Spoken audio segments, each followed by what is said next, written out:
7 billion people inhabit planet Earth. Of those alive today, only a small number will leave a lasting impact. And only the very few will make decisions or take actions that renew their homeland and change the course of history. History may appear to repeat itself for generations, cycles that never seem to end. There have been times of relative peace and times of great tension. While this cycle repeats, the light of prosperity and innovation has burned bright for most of the world. History is always evolving, and there comes a time when only a few are called upon to make a difference. But the question is, what difference will the few make? The past doesn't have to be the future.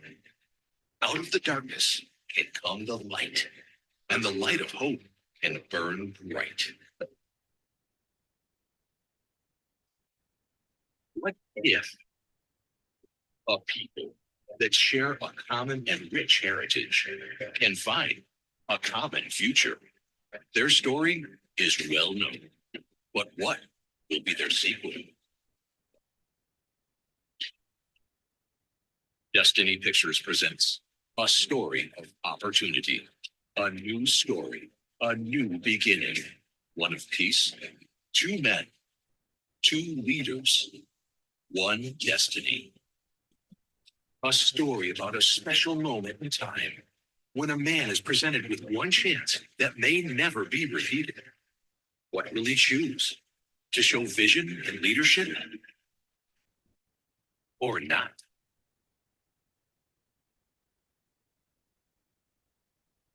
There can only be 2 results. One of moving back,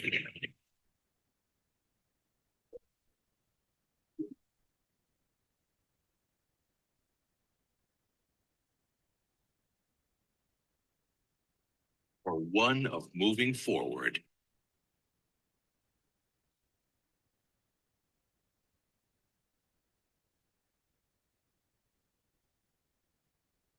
World can begin today. One of friendship, respect, and goodwill. Be part of that world where the doors of opportunity are ready to be opened. Investment from around the world where you can have medical breakthroughs, an abundance of resources, innovative technology, and new discoveries. What if? Can history be changed? Will the world embrace this change? And when could this moment in history begin? It comes down to a choice. On this day, in this time, at this moment, the world will be watching, listening, anticipating, hoping.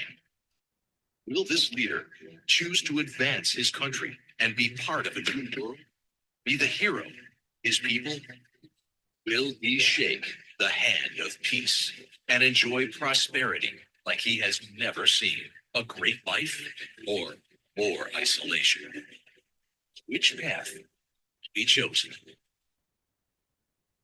Featuring President Donald Trump and Chairman Kim Jong-un in a meeting to remake history, to shine in the sun.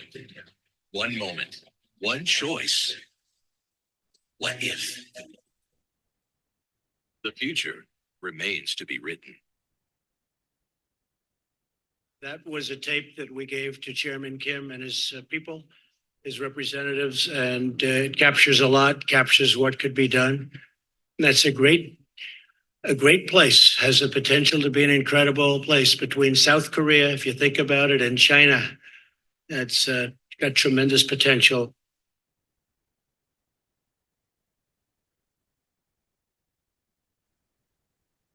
네, 안녕하세요. 11월 울독 세미나 사회를 맡은 이정호 연구원입니다.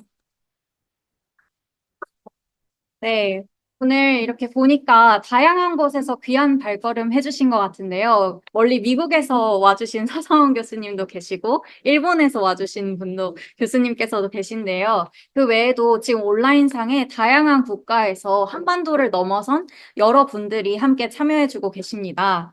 그만큼 11월 울독 세미나는 저희가 조금은 특별하게 진행해 보고자 하는데요.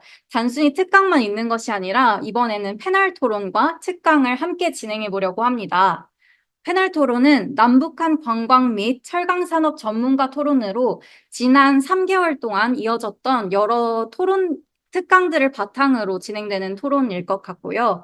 저희가 지난 9월부터 북한 도시 산업 잠재력에서 통일의 자취를 찾다라는 주제를 가지고 이제 도시를 기반으로 남북의 여러 산업과 관광 등의 여러 가지 요소들을 접목한 것을 바탕으로 또 이제 특강을 진행하고 있습니다. 이제 이것을 기반으로 저희가 이번에는 복습하는 겸 또는 앞으로 갈 이제 세미나를 위해서 예습하는 겸 해서 패널 토론을 진행해 보려고 합니다. 저희가 방금 영상을 보고 왔는데 이 부분도 굉장히 우리를 바짝 긴장하게 만들기도 하고 조금은 움츠려들게 혹은 다음 데뷔를 어떻게 해야 할지에 대한 논의를 이제 저희 머리를 구상하게 만드는데요. 이런 부분들이 패널 토의에서 잘 논의가 될 예정입니다. 기대해 주셔도 좋습니다. 네, 그래서 우선 패널 토론을 시작하기에 앞서 좌장이신 정진호 교수님을 모셔보도록 하려고 하는데요. 정진호 교수님 모실 때 큰 박수로 모셔보도록 하겠습니다. 저희 율법 세미나 참여해 주셔서 너무 감사드리고 저희 포럼이 2020년도에 창립을 해서 오늘이 24번째 제24회 율법 세미나입니다. 오늘 아주 준비한 그리고 모신 귀한 패널 여러분들과 함께 아주 좋은 풍성한 내용으로 좀 나누려고 준비했습니다. 경청해 주시고 또 나중에 우리가 토론이 끝난 후에 플로어에서도 질문을 저희가 받을 생각이거든요. 그때 질문도 해주시고 참여해 주시기를 부탁드립니다. 제가 우리 이상훈 박사님 좀 가까이 오시죠. 먼저 오늘 패널로 같이 참여해 주신 귀한 5분의 우리 전문가들을 소개해 드리도록 하겠습니다. 제 왼쪽에 바로 앉아 계신 우리 신상진 교수님은 전 경기대학교 관광학과 교수님이시기도 하셨고, 우리 금강산 관광할 때 현대아산의 관광사업본부의 이제 임원으로서 거기 금강산 사업소 총소장을 맡으신 명실공히 금강산 관광의 모든 총대를 메고 이렇게 일을 하셨던 귀한 분입니다. 신상진 교수님을 우리가 모시도록 하겠습니다.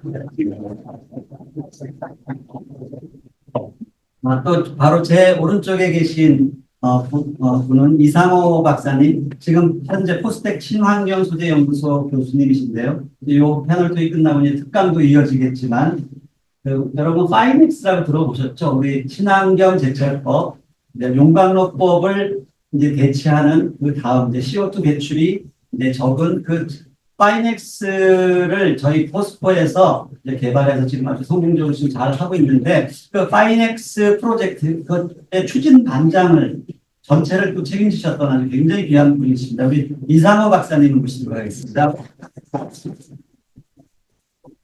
이 두 분이 이제 저희 남측 패널이라면 또 북에서 오신 귀한 두 분을 또 소개해 드리도록 하겠습니다.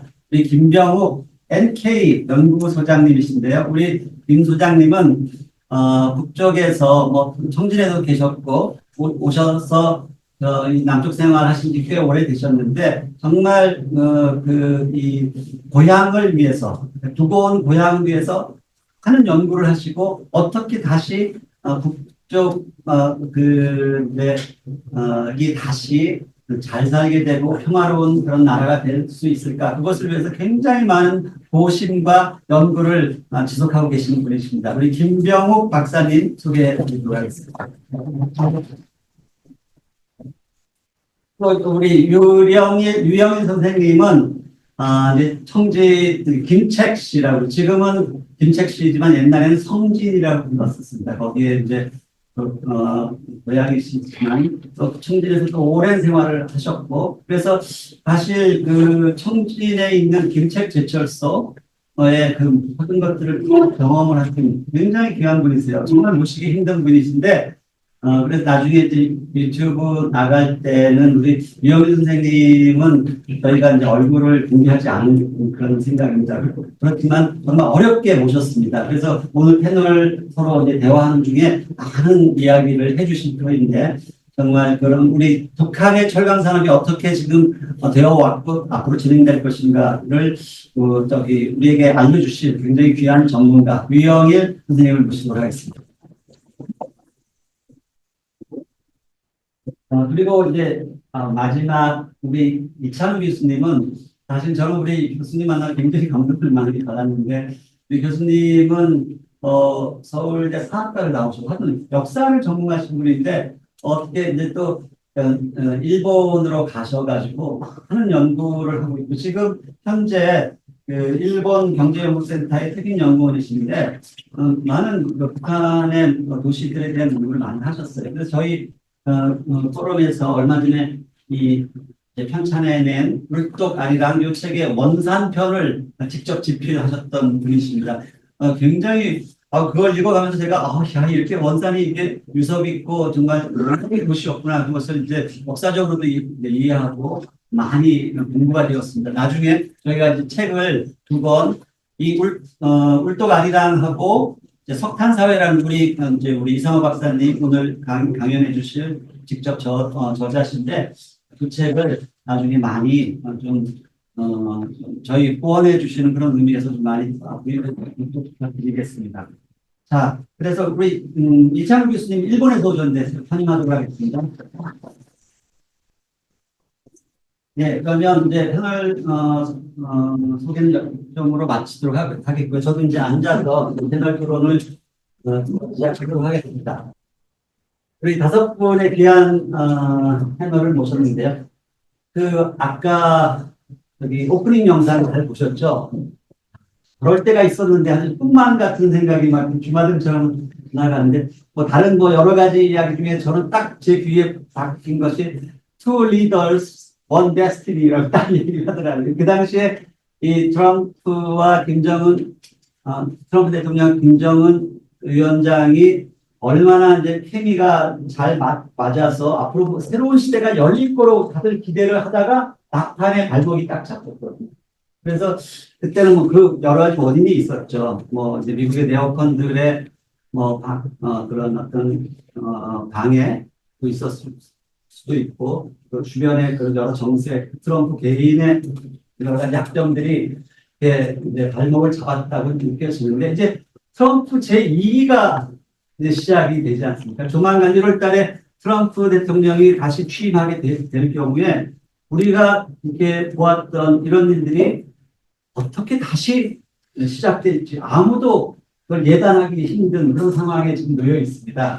근데 지금 뉴스에 보니까 우리 통일부가 미국과 북한이 다시 만나고 두 사람이 만나게 돼도 우리 남한 한국의 패싱은 없을 것이다라고 이렇게 그런 이야기를 해가지고 또 그거 가지고 막 이제 말들이 많더라고요. 근데 이제 진짜 그렇게 됐으면 좋겠고 우리가 같이 뛰어서 이제 같이 이걸 논의할 수 있게 되기를 저도 바라지만 트럼프나 김정은 위원장이 어떻게 나올지는 우리도 아무도 모르는 그런 상황이기 때문에 저는 이제 오늘 이제 이 패널 토의를 시작하기 이전에 지금 이 상황을 좀 우리가 생각하면서 오늘의 메인 주제는 아니지만 좀 아이스 브레이킹 하는 그런 차원에서 지금 짧게 질문 하나 드려보도록 하겠습니다. 우리 각 패널들께서 딱 1분만 사용하셔서 자기 생각을 좀 말씀해 주시면 좋겠는데요. 트럼프 제2기 출범과 동시에 남북관계 혹은 북미관계에 그것이 어떤 영향을 미칠 것이라 생각하시는지 그냥 개인적인 생각 짧게 한마디씩 해주시면 좋겠습니다. 우리 신상 김재리 교수님 어떻게 생각하세요?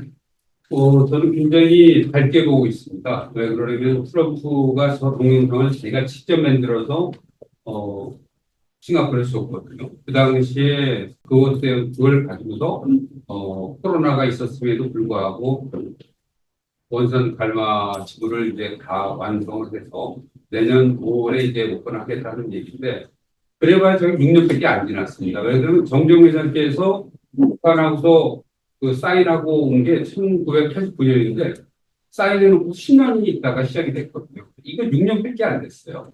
그러니까 충분히 우리가 가능성이 열려 있다 생각합니다. 예. 이찬호 교수님. 네, 저는 금년까지는 그 위기의 시대, 위기가 심화되어 온 시대라고 생각합니다. 내년 이후로는 전환의 시대가 시작되지 않겠는가 생각합니다.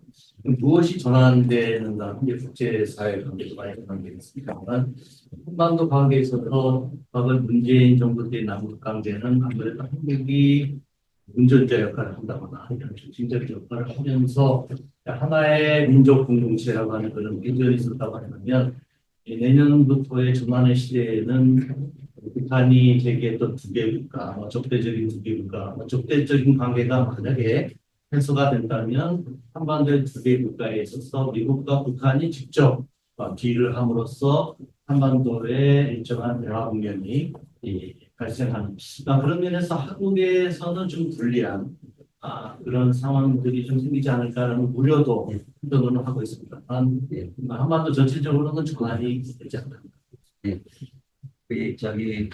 이찬호 교수님이 국제관계 전문가시기 때문에 제가 좀 이따가 주제에 대해서 다시 한번 여쭤보겠고요.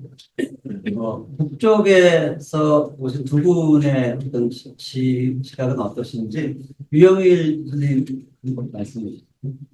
제 생각에는 우선 요 전쟁이 우선 일단은 끝나야 그다음에 이제 북한하고 관계가 이제 좀 지금이 걸리지 않겠는가 이렇게 생각하고 있습니다.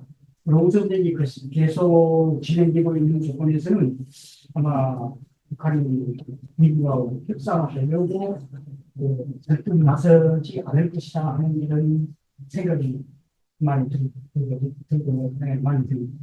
그래서 일단은 요 전쟁이 끝나고 그 다음에 이제 이 단계로 이제 들어가고 이런 여러 가지 일을 좀 해서 하면서 협상하고 나가야 되겠다 하는 생각이 들었어요.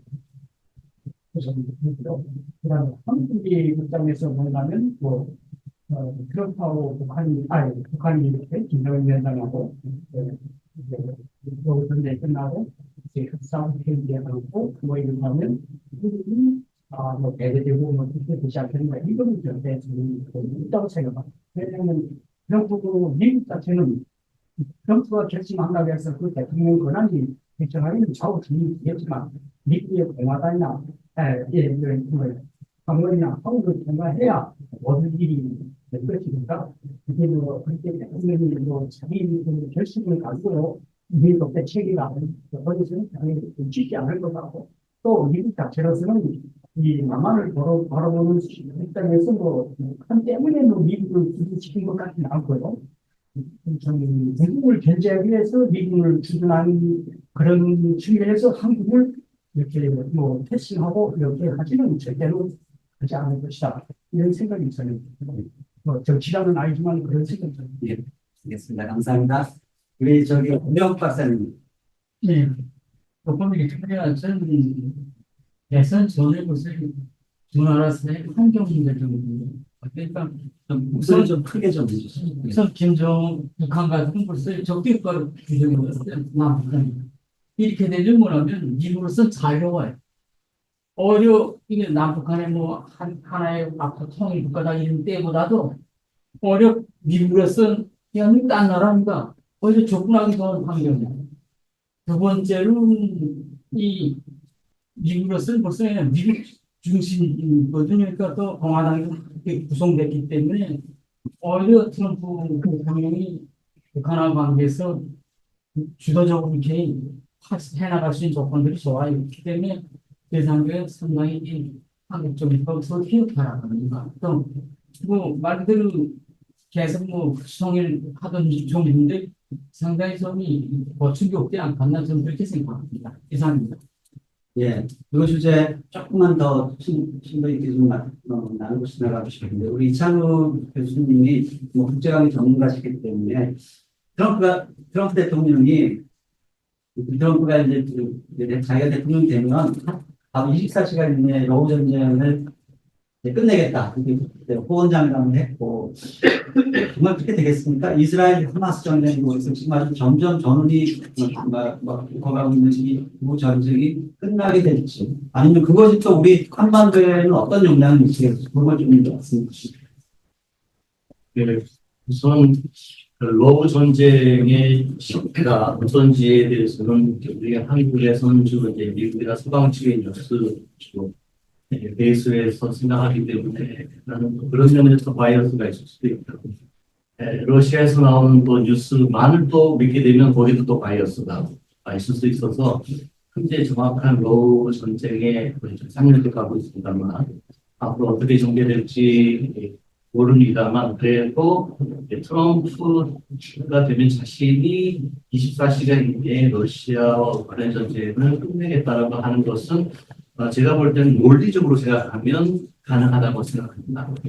미국이 그동안 러시아와 중국 양쪽을 다 적대적 관계로 매년 끌고 온 것은 미국의 힘으로서는 굉장히 그치는 일이라고 생각하면 트럼프 정권은 명백하게 중국만을 적대적 관계로 설정을 한다면 중국과 러시아의 관계를 좀 떼어낼 필요가 있고 그래서 러시아를 중립 내지 미국과의 관계를 개선하는 방향으로 간다면 현재 우크라이나 전쟁을 세계 지역으로 진화를 한다든지 등등의 여러 가지 협상안을 통해서 러시아가 이득을 보면서 전쟁을 끝낼 수 있는 것을 트럼프 대통령이 아마 질문을 해서 24시간 이내에 끝내겠다라고 하는 것은 실현 가능성이 대단히 높다. 생각합니다. 논리적으로 생각합니다. 그러나 뭐 세상이 되려면 모르니까. 다만 현재 우크라이나가 러시아가 생각하는 3차 세계대전까지 갈 수 있을 정도의 중거리 탄도미사일을 발사했고 그렇게 확정을 함으로써 미국의 지금 바이든 정부에서는 러시아의 힘을 약화시키겠다라고 하는 이제 그런 의도가 있을 텐데 트럼프로서는 그런 의도를 조기에 종결시키고 싶다고 하는 의식은 분명히 있다고 본다면 러브 전쟁은 조기에 종결될 가능성이 조금 있다고 트럼프 입장인데 다만 중동 전쟁은 트럼프가 이제 반이란적이고 이스라엘적인 그런 모습을 분명히 보이고 있기 때문에 중동 전쟁으로 대화를 하면서도 장기적으로 끌어갈 가능성이 있다. 그런 면에서 세계적으로 전쟁 상태가 계속 유지되는 것들은 한반도에 있어서 좋은 환경은 아니다. 다만 중국을 말하자면 포기하려고 하는 미국의 정책이 어느 정도 실현 가능성이 이루어진다면 한미의 군사동맹이라든가 이런 것들이 함축에 이루어지고 또 미국과 북한 사이에 우측배달이라든가 미국의 입장에서 북한을 현실적인 핵국가를 위협하면서 중축배를 한다든지 하는 이제 그런 대화들이 내년도에 이루어진다면 명실상부한 이제 전환의 시대가 남과 북이 대립하면서 서로가 미국과 가까워지는 아주 이상한 구조가 내년에 생길 수도 있을 가능성이 있다. 그런 면에서 미국은 남쪽에 대해서는 한미 군사동맹을 통해서 한국의 군사적 부담을 강화하고 캐시카우를 이용하고 북한에 대해서는 경제개발이라고 하는 측면에서 북한의 경제개발을 지원하는 그런 지금까지 보지 못했던 역사의 모습들이 내년 이후로는 전환의 모습으로 나타나는 것. 이것을 한국인의 입장에서 이것을 긍정적으로 볼 것인지 아니면 또 다른 위기를 볼 것인지 아니면 남북 간의 민족 공동체가 이것을 혼란하는 근본적인 문제로 바라볼 것인지에 대해서는 대단히 남쪽 내부에서도 치열한 논의와 재검토 그리고 한반도에 있어서의 민족 공동체의 통일이라고 하는 것을 이런 새로운 전환의 시기에 어떻게 봐야 할 것에 대해서는 또 다른 컨센서스가 많이 나옵니다.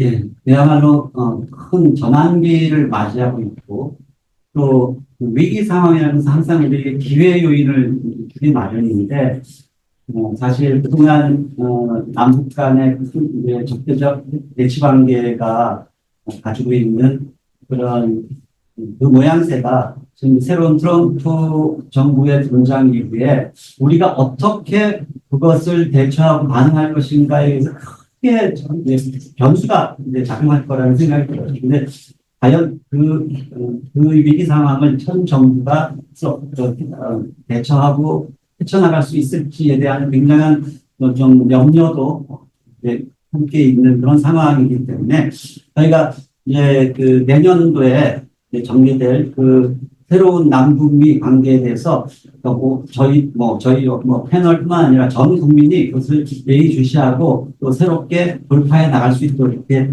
해야 되지 않을까 그렇게 생각이 됩니다. 귀한 말씀들 나눠주셔서 감사드리고요. 사실은 저희 포럼은 지금 사실 이런 이제 정치적인 요인이나 새로운 국제관계 변화에 대해서 성찰하는 수많은 그런 이제 토론 모임들, 세미나들이 있습니다. 근데 저희는 이제 그것도 좀 서두에 잠깐 다루었지만 저희 포럼은 이제 그런 새로운 전환기가 닥쳤을 때 실질적으로 그러면 우리는 무엇을 준비하고 어떤 카드로 이제 우리가 남북 사이의 새로운 시대를 맞이할 것인가에 대해서 그런 방법론과 우리 중국에서는 방략이라고 하죠. 방법과 전략 이것을 추구해 왔습니다. 그래서 지난 몇 달 동안 혹은 지난 한 1, 2년 동안 계속해서 그런 이제 구체적인 방법론을 우리가 계속 논의를 해왔는데요. 오늘은 이제 크게 두 가지 주제를 좀 다루려고 합니다. 관광산업, 북한과 혹은 남북한의 관광산업이 어떻게 손을 잡을 수 있을 것인가. 그리고 철강산업, 이 두 가지 주제에 대해서 본격적인 패널 토의를 들어가도록 하겠습니다. 좀 몸풀기 위해서 가벼운 질문 두 개 그냥 두 분께 말씀을 여쭤보도록 하겠습니다. 관광산업을 남북이 같이 도모하게 되면 어떤 장점이 있다고 생각하십니까? 아주 짧게 좀 말씀해 주시죠. 한국이 이제 경제력이 10위에서 15위로 왔다 갔다 하는데 대개 경우 선진국들의 경우를 보면은 관광산업이 GDP에 기여하는 것과 10%가 넘어요. 그러니까 한국은 2.5%밖에 안 되거든요. 통계가 있는 51개 중에서 꼴찌입니다. 51위예요. 그것은 우리가 이제 발전할 수 있는 부분이 많이 있는데도 불구하고 북한하고 단절되어 있기 때문에 비행기가 아니면 올 수가 없는 거죠. 배로 오는 비용이 되니까.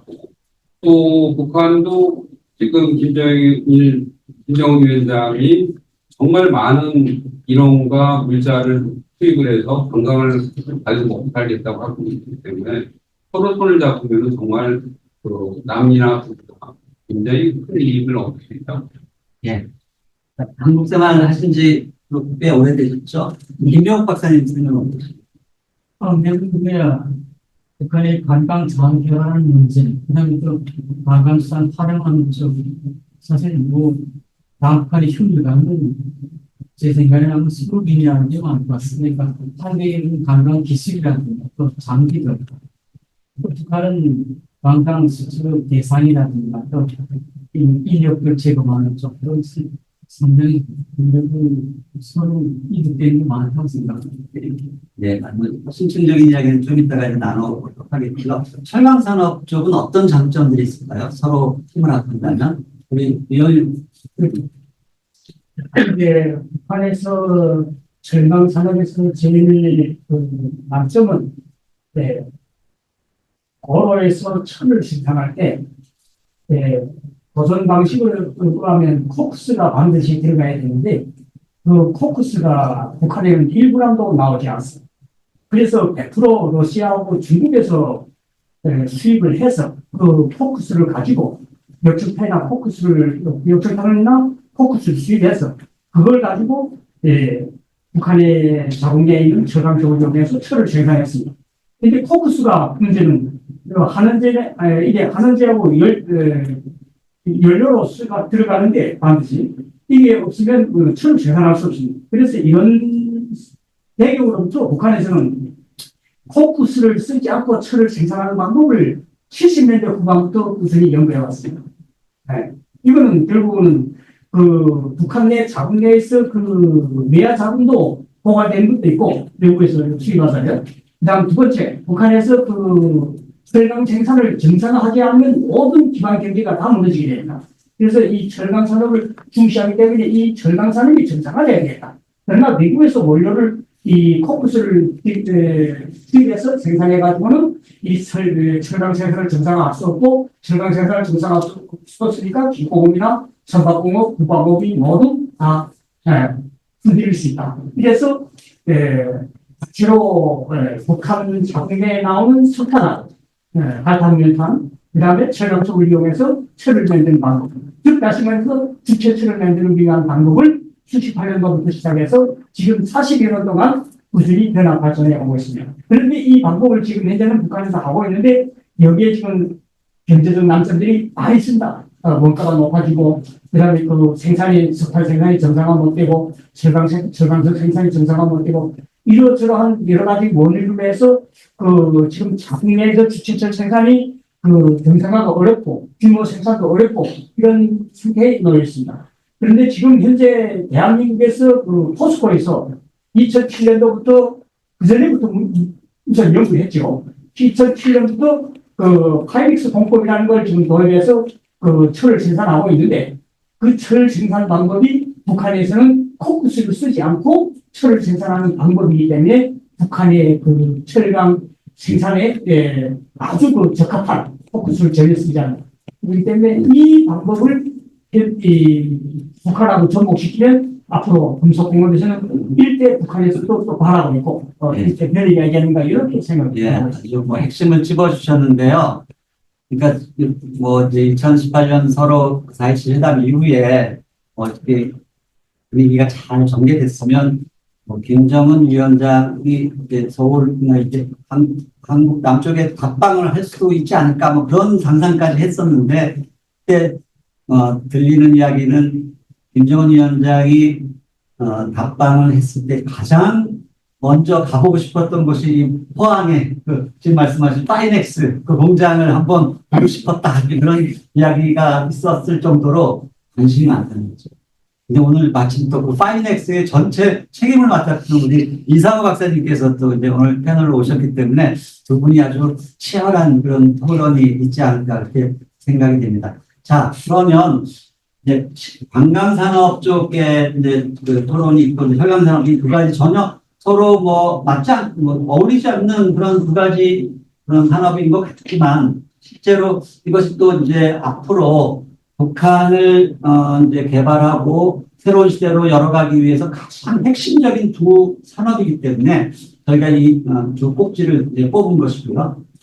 이제 관광산업 쪽을 먼저 좀 다루겠습니다. 관광산업을 다루고 그다음에 철강으로 넘어갈 텐데 그 관광산업 쪽 패널 토의 들어가기 전에 우리 또 신상준 교수님께서 가지고 오신 동영상이 하나 있다고 들었습니다. 그래서 그걸 잠깐 또 먼저 보고 이제 이어가면 어떨까? Is meant to inspire postcards, not paranoia.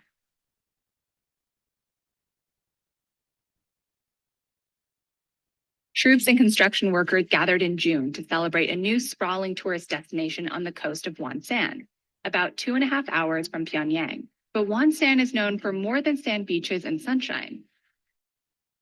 The North Korean regime runs an airbase in Wonsan, and it's from here that it planned to launch missiles capable of striking U.S. military targets in Japan and Guam.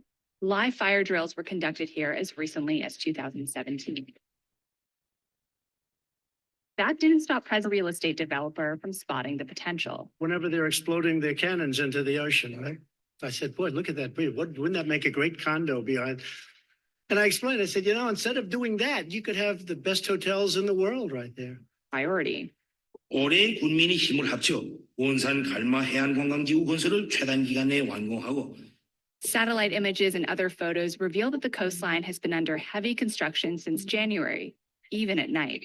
20분 동안 수행했다면 오늘은 단 5분 동안에 끝낼 결심들어 We see how these two missile launch pads have given way to rows upon rows of beachfront buildings. Here on the left, we see the beach lined with artillery for military drill in 2017. And on the right is the same strip of land in 2018. Construction of a tourism destination is in full swing. The project has at least 150 buildings, some as high as 12 stories. Pyongyang said that the tourist zone should attract at least 1 million visitors per year. But in a country synonymous with prison camps, purges, and extreme poverty, it is unclear where these tourists will come from. Yet the hope seems to be that condos and cabanas will get the cash flowing. During a visit to North Korea in May, Secretary of State Mike Pompeo said Americans could help with that. Here's what this will look like. This will be Americans coming in, private sector Americans, not the U.S. taxpayer, coming in to help build out the energy grid, to work with them to develop infrastructure. And that same week, photos of Kim visiting the construction site were published. The North Korea of flashy skyscrapers and shiny holiday resorts that Trump showed Kim in this inspirational video at the Singapore summit might still be a way A off. new world can begin today, where the doors of opportunity are ready to be opened. But if Kim gives up bombs for beaches, it might be time to reach for sunblock instead of sanctions. 첫 번째 이 동영상이 이제 미국적 시각에서 이제 북한을 바라보는 것이라면 두 번째는 보니까 북한에서 만든 것 같아요. 북한에서 또 미국을 바라보면서 그 당시 가졌던 희망 그런 것들을 이 관광산업에 또 맞춘 게 아닌가 그런 생각이 듭니다. 저도 뭐 원산에 여러 차례 가봤고 뭐 우리 시원님은 뭐 조금 수없이 다니셨을 텐데 우리가 옛날 어려서부터 들어왔던 그 명사심리라는 거 아니에요. 명사심리, 이 갈마 해수욕장을 남북이 서로 손을 잡고 개발해서 세계적인 관광 단지로 만들 수만 있었다면 얼마나 좋겠어요. 그 같은 민족끼리 그것을 못 해내고 이게 뭐 중국 자본이 들어올지 지금 미국 자본이 들어올지 이미 이제 굉장히 크게 지금 이걸 개발을 해놨는데 제가 이제 우리 관광 전문가이신 신상 교수님께 여쭤보고 싶습니다. 김정은 위원장이 지금 이렇게 심혈을 기울이고 있는 그 관광 산업이 성공하려면 도대체 어떻게 해야 될지요? 아니, 다시 말해서 어떤 자세로 이 시장에, 이 국제적인 관광 시장에 접근해야 할지, 어떤 스탠스를 취해야 할지, 관광 산업 전문가로서 신 교수님께서 많이 북한 당국에 조언을 좀 하신다고 생각하시고 한번 말씀드립니다. 이제 두 가지 필름을 보셨어요. 근데 맨 처음에 보셨던 것은 트럼프 대통령이 북한이 가지고 있는 포텐셜 파워, 가능성에 대해 굉장히 높이 평가하고 있거든요. 열심히 하고 관광제한도. 그래서 이제 그 핵심 내용은 뭐 무기 만들고 전쟁하려고 그러지 말고 거기다가 펀더제라 우리 개념 호텔이 있었죠. 그렇게 얘기를 했고 받아들였어요. 젊은 지도자가 받아들였고 그래서 정말 애를 써서 지었는데 이제 2019년부터 팬데믹이 있었잖아요. 그렇죠? 그리고 여러 가지 경제 제재가 있음에도 불구하고 이제 거의 완공 단계에 돼 있거든요. 먼저 저걸 한번 보고서 좀 보시면 도움이 될 것 같은데요. 이건 이제 금강산인데 지금 한참 요 정도가 될 것 같아요. 그리고 오히려 생각보다는 금강산이 따뜻하거든요. 벌써 좀 넘겨주실래? 자, 그래서 김정은 위원장도 스위스를 갔다 왔지만은 여러 가지로 하여튼 관광 뺏기는 자기네가 먹고 살 게 없다. 그리고 자기네가 핵을 갖고서 어느 정도 군사적인 위협이 외부로부터 없대면은 그래서 이제 저렇게 금강산하고 설악산하고 같이 연결되는 개념을 남북 측이 같이 공유를 하고 있었습니다. 컨센서스가 있었던 거죠. 또 다음. 그래서 일단 원산 갈마 해양관광지구를 2018년부터 짓기 시작하는 거죠. 좀 아까 필름에서 보셨던 것처럼 넘겨주시죠. 이렇게 어마무시하게 화력이 집중되어 있던 자리를 저런 데를 자기네 자체로도 바꿀 생각은 있었는데 거기다가 기름을 부어준 것이 트럼프가 만들어준 그 동영상이었던 거죠. 그래서 맨 처음에 2018년도에 그 북측에서 만든 약 9분짜리 동영상이었는데 원산하고 금강산을 어떻게 개발하겠다는 설명에 나왔던 저 사진을 보고서 야 저게 될까? 하는 생각을 가지고 있었고 또 저걸 의구심을 가지면서도 현대는 우리 정부하고 허락을 받아서 그러면은 설악산하고 금강산하고 연결하면은 정말 세계적인 관광지가 되겠다는 그런 생각을 가지고 있었던 거죠. 동의해 주시겠어요? 그래서 어찌됐든 그 트럼프가 싱가포르에서 준 그 필름을 가지고서 야 우리도 이렇게 하면 먹고 살 수가 있겠구나 정상적인 국가로 갈 수 있겠구나 하는 생각을 가지고서 끊임없이 왔다 갔다 하면서 저기를 개발하죠. 저런 과정을 거쳐서. 팬데믹 동안에 굉장히 어려웠었고, 물자 보급에도 어려움이 있었지만은 계속해서 공사를 해갔습니다.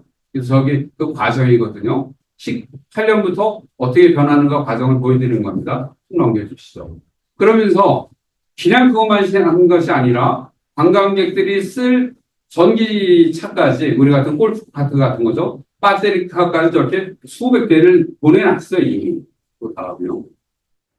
그러면서 요건 이제 지난 7월에 나왔던 사진입니다. 저 위에 보시면은 저 이제 이 백사장이 굉장히 넓고 좋은데 저 규모는 해운대의 2배가 넘습니다. 해운대의 2배가 훨씬 넘고 이렇게 지금 완공이 됐어요. 이게 7월달 사진입니다. 믿어지십니까, 여러분들? 그 팬데믹 동안에 그렇게 경제 제재가 있었음에도 이렇게 해놓은 것이죠. 이렇게까지 지금 해놨습니다. 그래서 요번에 이제 요것은 이제 원산 공항이죠. 원래는 군사공항이었던 거를 이렇게 민간이 쓸 수 있도록 해놨고요. 바로 뭐 걸어서도 갈 수 있을 정도로 이렇게 시설을 다 해놨습니다. 정말 본인들로서는 모든 것을 다 걸고서 저것을 완성을 해놨죠. 다음 사진 한번 볼까요? 예, 그리고 그것뿐만이 아니라 백두산 쪽도 시간이 오늘 원산이기 때문에 백두산은 그냥 사진만 보여드리는데요. 이렇게 다 개발해 놓은 거죠. 저 얘기는 무슨 얘기냐면 앞으로는 자기네들은 관광을 주 외야 소득원으로 하겠다 하는 얘기죠. 예. 저렇게 이제 백두산 쪽도 저렇게 개발을 해놨거든요. 그런 걸 볼 때 우리가 트럼프가 다행히 저는 다행히 된 용어를 쓰고 싶어요. 6년 만에 이제 컴백을 했기 때문에 저거를 가지고서 그 트럼프가 김정은 위원장한테 했던 약속이라기보다는 어떤 그 앞날을 이렇게 가면 되겠다는 것을 그대로 받아들였고 지금 준비가 다 돼 있다고 생각을 하거든요. 그럼에도 불구하고 관광산업이라는 것은 그냥 본인들의 생각만 가지고 되는 것이 아니라 정치, 군사, 여러 가지 외교적인 것과 다 엮여 있기 때문에 또 중요한 것은 관광이야말로 평화산업이거든요. 어느 누가 돈을 준다고 해도 자기가 가서 억류되거나 어려움이 있을 거를 가지 않겠죠. 그래서 정말로 김정은 위원장이 또 북한 정부가 북한 국민들이 관광을 가지고 먹고 살기 때문에는 저렇게 호텔만 줘서 될 것이 아니라 평화적인 나라라는 걸 보여줘야 되는 것이죠. 그것이 가장 중요합니다. 우리나라는 평화를 지향하고 관광객들이 오셔도 정말 안전하게 돌아갈 수 있다는 것을 보여줘야 되는 것이 가장 중요하다고 생각이 되고요. 또 그 필름에서 나왔으면 처음에 이제 100만 명을 유치하겠다고 그랬는데 100만 명을 유치하려면은 비행기가 들어가야 될 거 아니에요. 그래서 비행기가 들어가야 되는데 보통 요새 제일 많이 쓰는 비행기들이 180톤짜리입니다. 그래서 한 150명이 탄다고 하면은 하루에 뭐 20대 이상이 들어가야지 100만 명을 유치할 수가 있거든요. 그런데 북한이 지금 2개 국가로 가고 있겠다고 이제 외부적으로 했는데 제가 단언컨대 남한의 도움이 없이는 관광사업이 성공하기가 없어요. 북한의 관광사업. 왜? 러시아하고 아무리 지금 친해진다고 해도 러시아 분들이 극동 지역에서 블라디보스키나 그 프리모스키 지역에 있는 분들은 200만, 300만 밖에 안 돼요. 그분들이 과연 얼마나 저희 갈 거냐 하는 거고 또 하나 치명적으로 우리가 도와주지 않으면 안 되는 것이 그 관광단지 이름에서 보시다시피 해양관광단지예요. 바닷가에는 여름 빼놓으면 겨울에는 우리 강릉이나 속초 썸을 합니다. 그렇죠? 근데 이제 그런 것들을 우리가 교통 인프라 같은 것은 저희가 세계에서 7위예요. 또 IT 쪽의 관광 쪽은 세계 2위입니다. 그런 것들을 우리가 충분히 도와줄 수가 있고요. 우리 뭐 맘만 먹으면은 비행기 100대 아니라 200대를 동원할 수 있는 그런 민간 자본들을 기다리고 있고요. 또 하나는 코로나 직전에 2019년에 대한민국 국민이 5,200만 명밖에 안 돼 2,870만 명이 해외여행을 했어요. 그리고 이미 올해에도 2천만 명이 넘어가고 있습니다. 지금 11월 현재. 그리고 대한민국에 온 외대 관광객이 7월까지 1,100만 명이었었어요. 그러면 한 1,500만 명이 올 거거든요. 그러면 외래 관광객 한국에 온 1,500만 중에서 10%면 이미 150만 명이 되고요. 한국 관광객이 3천만이 나가는데 거기서 10%만 가져오면 300만이 됩니다. 400만 명을 데려갈 수가 있는 거죠. 그 조건 하나는 평화로워야 하는 일이죠. 그래서 관광산업이 중요한 것은 평화가 없으면 먹고 살 수가 없는 거기 때문에 그런 부분이 있을 것이고, 시간이 제가 좀 끝나요? 한 2분더 끝나요? 네.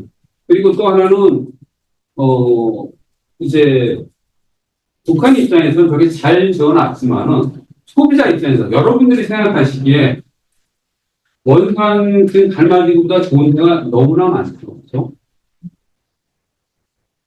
베트남에 가면 다낭도 있고, 그렇죠?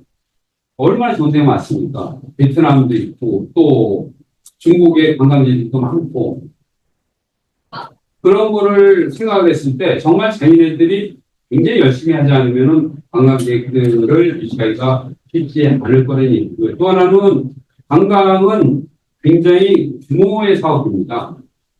스케일이 있어야 되는 사업인데, 또 하나 중요한 것은 지어서 끝나는 것이 아니라 최소한도 5년마다 벽지도 바꿔줘야 되고, 침대도 바꿔줘야 되고, 안에 있는 TV도 바꿔야 되고, 끊임없이 돈이 들어가는 사업이거든요. 그러니까 해외 외자 유치를 해야 될 텐데, 외자 유치를 하려면 굉장히 투명한 시스템을 보여줘야 되는 것이죠. 그래서 단순히 관광으로 시작을 하지만은, 북한이 정말 많이 변할 수 있는 여지를 줄 수 있는 그런 분야라고 생각합니다. 감사합니다.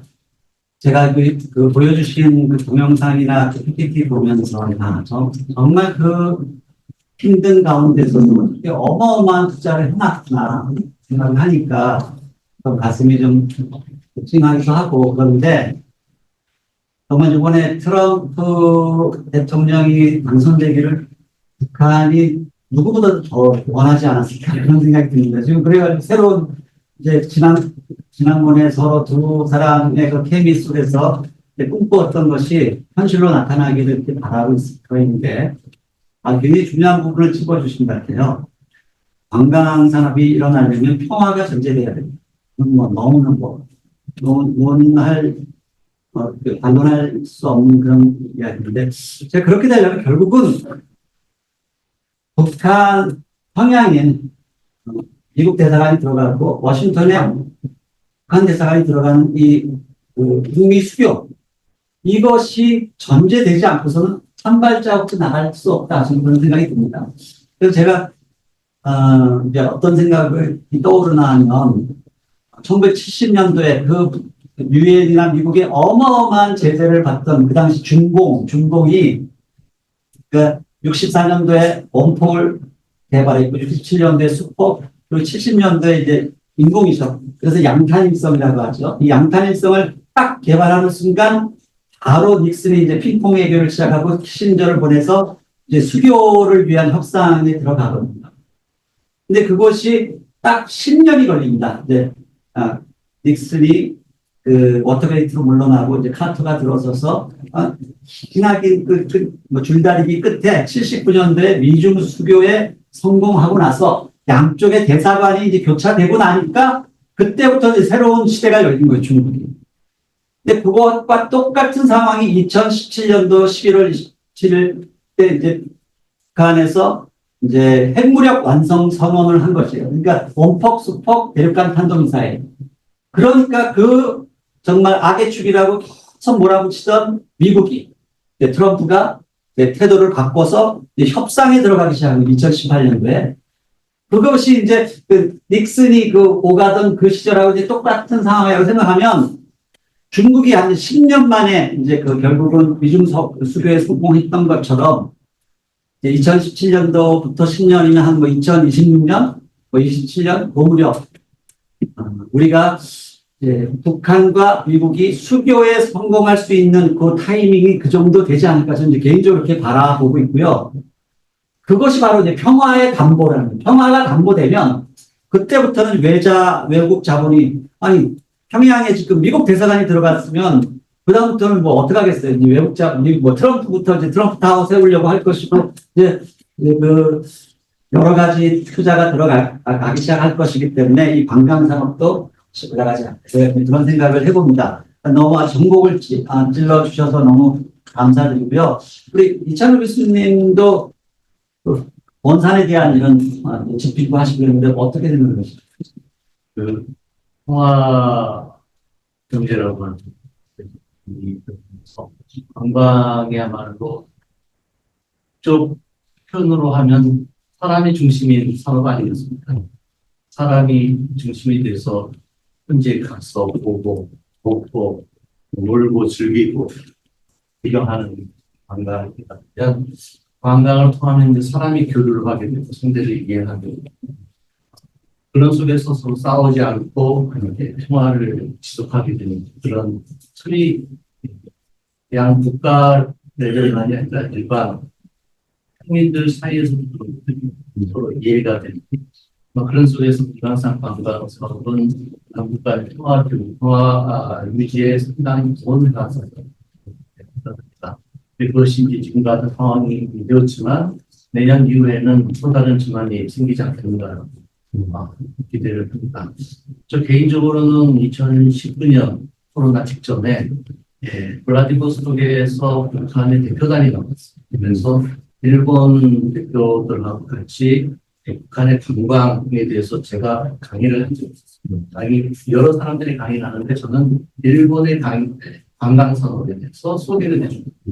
그런 이제 북한의 대표단이 아주 유심 있게 보고 일본의 관광 산업의 특징이 북한이 생각하는 관광하고 좀 다른 측면들이 많기 때문에 그런 면에서 굉장히 관심을 많이 가지고 있었던 것들을 이제 지금 이제 기억을 합니다만 북한 사람들은 대표단들은 관광하면 이제 호텔을 짓고 도로를 짓고 이렇게 액세스를 하고 먹고 저는 이제 이런 물질 하드웨어에 대한 부족한 점이 너무 많다 보니까 그런 것에 대한 관심이 굉장히 많았어요. 근데 일본의 관광은 그런 것들이 어느 정도 되어 있는 상태에서의 이제 비용입니다. 그래서 그 지역의 현지 사람들이 호텔이 없어도 민가의 사람들이 와서 살고 주민들하고 같이 지내는 그런 관광들이 요즘 더 많은 인기를 끌고 있어서 마을 사람들의 주민이 이 주체가 되는 관광들에 대한 소개를 좀 하고 그런 것들이 북한에서는 어떻게 적용될 수 있을까 이런 것들을 서로 고민해보자 이런 얘기도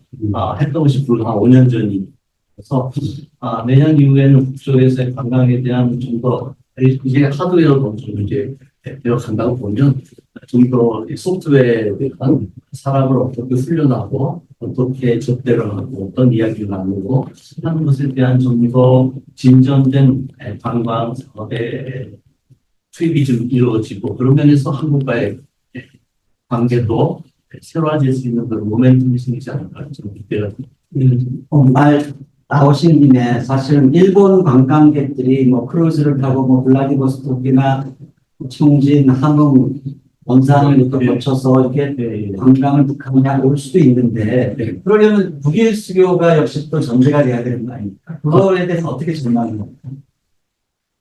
지금 이시바 정부가 되어서 이제 그전 직전에 기시다 정부에서 한 2년간 납치 문제에 대한 이제 물리 협상이라든가 관계 개선에 대한 협상을 하다가 중단이 돼서 지금 이시바 정부가 되었습니다만 내년 이후에 트럼프 정부가 되면 일본에서 예상하는 대체적인 견해는 이시바 수상이 기시다가 하지 못했던 평양 방문을 내년 봄쯤에는 할 가능성이 높다. 이런 이제 전망도 좀 나오고 있습니다. 일본으로서는 이제 한반도에 남북이 두 개의 나라라고 북한 스스로가 인정을 했기 때문에 한국의 눈치를 보지 않고 북한과 직접 관계를 맺을 수 있는 좋은 환경이 조성이 된다. 한국과의 협력은 대중국 관계로 맞추면 되고, 그러니까 북한과의 관계 개선에 이제 주변 환경들이 많이 조성이 된다. 그 말씀하셨는데, 그런 면에서 북일 수교의 전제적 그런 여러 가지 현재의 가치들 이런 것들에 대한 서로 간의 대화가 좀 더 진전이 되면 수교에 대한 또는 연락사무소라든가 굉장히 적극적인 행동들이 지금 소수파인 이시바 정부가 지지도를 올리기 위해서는 국제관계에서의 표를 많이 얻어야 되겠다는 생각을 할 수가 있어서 이전보다 훨씬 빠른 속도로 북한에 대한 관심을 적극적으로 드러낼 가능성이 아주 높아지고 있습니다.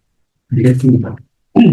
그럼 우리 김병욱 박사님도 한국에 오셔서 한국의 여러 관광지를 많이 다녀보시고 그랬을 텐데 북한하고 여러 가지 차이점이 있지 않습니까? 그래서 한국의 관광 산업의 뭐 이제 장점이라고 그런 것들을 북한에다가 적용하고자 할 때 뭐 어떤 점들을 우리가 좀 시사점이랄까 어떤 점들을 조언을 하고 싶어요. 무슨 무슨 제가 보면 북한이 관광 산업만 이렇게 들여다보고 무슨 시각 자체를 바꿔야 된다고 생각하니까 오늘 여기서 보면 북한 남기 원산 뭐또 마신령 바꾸고 따라가는 점이에요.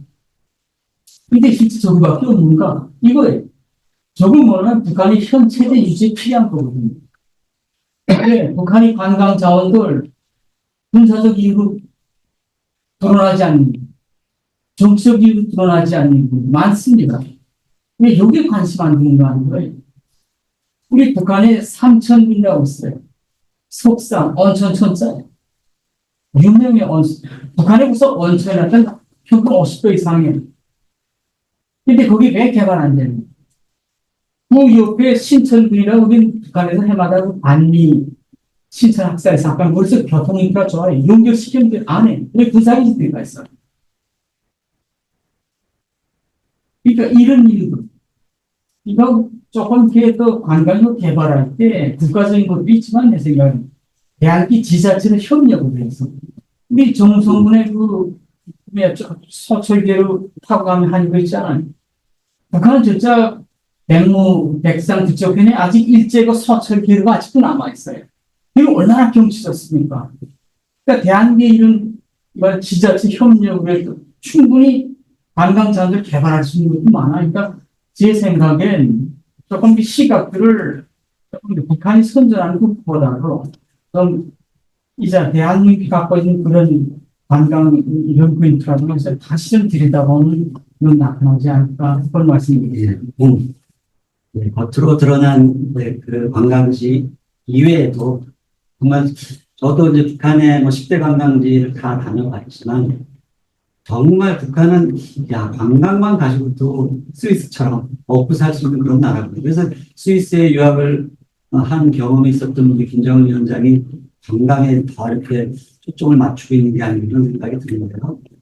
말씀하신 맞습니다. 요소요소의 관광지가 널려 있는데 그걸 지금 우리가 찾아내지 못하고 있는 마치 보물찾기처럼 이렇게 감춰진 관광지가 많은데 그런 뭐 군사기지나 뭐 이런 문제들 그런 것들이 이제 문제가 해소되기 위해서는 또 아까 말씀하신 것처럼 우리가 먼저 평화 시대를 열어야 됩니다. 평화 시대가 되면 자연스럽게 이런 것들이 해소될 수 있는 문제가 아닐까 그런 생각을 해보게 됩니다. 자, 그러면 나중에 또 종합하는 시간이 있겠지만 잠깐 이제 또 우리가 주제를 바꿔서 철강산업 쪽으로 한번 넘어가 보려고 합니다. 철강산업을 시작하기 전에 아까 평화 이야기를 우리 신 교수께서 말씀해 주셨는데 여러분 유럽이 2차 대전 끝나고 나서 엄청난 뭐 독일, 프랑스, 영국, 뭐 이태리 전부 다 적대 국가들이었잖아요. 근데 이 적대 국가가 어떻게 저렇게 평화 시대를 열고 이제 EU 경제 공동체로 이렇게 만날 수 있었는가 그 과정을 놓고 볼 때 그때 유럽이 6개 나라가 처음에 모여서 시작했던 게 석탄 공동체 그리고 철강 공동체였습니다. 석탄 철강 공동체가 만들어지니까 그것이 나중에 평화 시대를 열게 되었죠.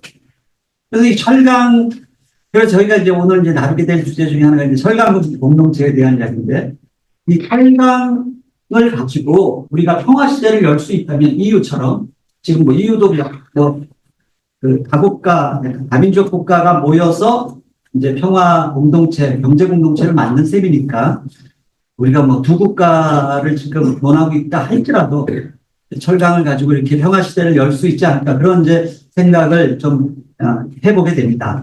그래서 자 이제 철강 쪽에 대한 이야기를 좀 나누려고 하는데요. 아까 우리 류영일 선생님께서 먼저 좀 말씀하셨지만 북한에서 그 오랫동안 연구해왔던 그 주체철이라는 게 포커스 없이 어떻게 철강석을 녹여서 어떻게 이것을 환원시켜서 철을 만들어낼까 이걸 오랜 세월 연구를 했어요. 그것은 뭐 다른 이유에서 이게 제재도 받고 뭐 수입할 여건이 마땅치 않아서 그렇게 했을 수도 있지만 그게 또 이제 지금 돌이켜 보니까 북한의 그러니까 철강 생산을 이제 자립화하고자 하는 그 노력 가운데 또 지금 이제 CO2 배출을 좀 줄일 수 있는 어떤 친환경적 그런 제철법하고도 이게 맞아떨어져 가는 그런 가운데 또 있단 말이죠. 그래서 지금 이제 포항제철에서 개발한 파이넥스하고 또 이제 주체철하고 이게 두 관계가 서로 어떤 좀 케미가 있을 수 있지 않을까 그렇게 생각해서 이 지금 남북한이 지금 서로 개발해 왔던 이 친환경 제철법이 어떤 협력을 할 수 있을 그두 제철법 사이에서 어떤 협력 가능성이 있을지 우리 이상호 박사님 좀 먼저 말씀해 주시죠. 오늘 이 자리에 이제 제가 참석하면서 전해드리는 얘기인데, 두 분 철강 산업을 경험하신 분들, 특히 이제 주체철도 많이 하신 분들이 오신다고 해서 내심 굉장히 반갑습니다. 제가 철강에 이제 일한 지가 40년 되고요. 수많은 철강 프로세스를 연구하고 직접 개발하고 하면서 변론질로 이제 주체철을 봐왔죠. 그래서 주체철을 보지 못했지만 원리상 개념을 이해를 했고요. 이제 제가 뒤에 그 강연에서 좀 다루겠지만 북한이 갖고 있는 석탄 자원이 아까 말씀하신 대로 무연탄하고 갈탄 정도만 석탄 분리에 들어가고 나머지 소탄이니 굉장히 열량이 적은 것들은 그냥 가정용으로 때우거나 하는 건데, 제철업하기에는 가장 많이 알려진 게 이제 용광로법인데 아까 말씀하신 대로 불가능하고요. 저희가 개발을 했던 파이넥스는 폭스가 부족한 시기를 예상을 해서 이제 시작하는 겁니다. 그래서 그 모습으로 저희들이 개발을 해보니 지금 주체철의 마지막 단계에 있는 현재 모습, 잘 아시겠지만 처음에 이제 공기로 하셨을 때 뒤에 용융하는, 근데 그걸 이제 산소로 전환을 하지 않았습니까? 그러니까 산소를 써야만 결국 이제 뒤에 용융이 되는 이 과정이 저희가 개발했던 산소 용융로하고 이제 다 비슷해집니다. 근데 이제 문제는 그 주체철이 잘 워킹 안 하는 이유 중에 하나가 결국 산소는 전기로 만들죠. 전력 부족이 또 발목을 잡았을 거고, 그다음에 이제 우리가 내화물이나 이런 것들이 자체로 활용을 하지만 상당히 이제 외국에서 수입을 하거든요. 굳이 우리가 만들 필요도 없고. 근데 북한이라는 사회가 자신의 그 자원만 가지고 하겠다는 이 주체 사상 속에서 일을 하다 보니 아주 한 길만 하다 보니 아마 생산성 같은 게 떨어질 것 같습니다. 그래서 제가 이제 북한 철강업, 금속 산업에 대해서 그동안 이제 공부한 거로 보면 일단 인재가 굉장히 훌륭한 인재가 많이 있습니다. 왜냐하면 북한이 무기를 많이 생산해야 되기 때문에 무기의 근원이 철강 베이스거든요. 그러니까 우수한 사람들이 거기에 많이 들어가 있어요. 장관도 아마 장관급으로 금속 철강 산업을 주도하는 걸로 알고 있기 때문에 최근에 IT 산업에 우리 인재들이 많이 들어가잖아요. 의사 빼고. 근데 북한 같은 경우는 최근에는 IT가 좀 발달하겠지만 지난 한 10년 전까지는 아마 제일 우수한 인재가 철강 산업에 들어갔습니다. 금속. 그러니 자원도 없고 또 서구로부터 어떤 좋은 기술을 도입하지 못한 상태에서 스스로 그 기술을 공부하고 노력하는 아날로그적인 아이디어가 굉장히 풍부한 곳으로 저는 알고 있어요. 그러니까 우리는 그냥 학교에서 배우고 쉽게 서구의 기술들을 다 습득해서 빠르게 성장을 했지만 그 근본에 대한 것들은 북한 엔지니어, 철강 금속 엔지니어들이 훨씬 뛰어나다고 생각합니다. 그래서 제가 금강산 관광이 열렸을 때 한번 가고 싶었어요. 북한 사람을 만나고 싶은데 제가 이제 철강 산업에 있으니까 또 제재 사항이 포스코에 있으니까 가는 게 좀 불편해지니까 못 가는 게, 저는 북한의 아주 좋은 인력들이 남한의 그 최신의 기술과 어떤 그 공정을 실현해본 쪽하고 합치면 굉장히 좋은 시너지 효과가 나올 거라고 생각하고 디테일한 건 조금 필요한 것 같습니다. 예. 지금 말씀 들어보니까 우리 그 북한에서 금속공학을 전공을 하시고 또 가르치시고 또 직접 현장에서 경험하셨던 우리 이영일 선생님이야말로 북한에서 가장 수재 중에 수재가 아니셨을까 그런 생각이 드는데요. 저희 북한에 가보면 청진에서 그렇게 멀지 않는 무산이 몇 킬로 떨어져 있죠? 250km, 250킬로 떨어져 있는 두만강변. 250. 250리니까 그러면 한 100킬로 정도. 96킬로. 250. 네. 크게 멀지 않은 곳에 아시아 최대 철광석 매장량을 가진 무산이라는 도시가 이제 두만강변에 있지 않습니까? 거기서 바로 청진에 있는 김책 제철소까지 완전히 그냥 직통 라인이 열려서 그 이제 철광석을 가지고 와서 이걸 활용할 수 있는 그런 이미 벌써 이제 다 되어 있다고 하는데 그런 이제 그 주체처를 연구해 오신 이제 또 어떻게 보면 주역이실 수 있는데 유영일 선생님께서 보시는 북한의 주체철과 또 한국의 이런 파이넥스가 어떻게 서로 만나서 이렇게 윈윈하고 시너지 효과를 낼 수 있을지 그 기술적인 부분도 조금 한번 좀 말씀해 주시면 어떨까 싶습니다. 예. 지금 항상 주체철이 지금 이때 과거부터 지금까지 어떤 단계를 거쳐서 왔는가 하는 걸 조금 먼저 좀 설명해야 될 것 같습니다.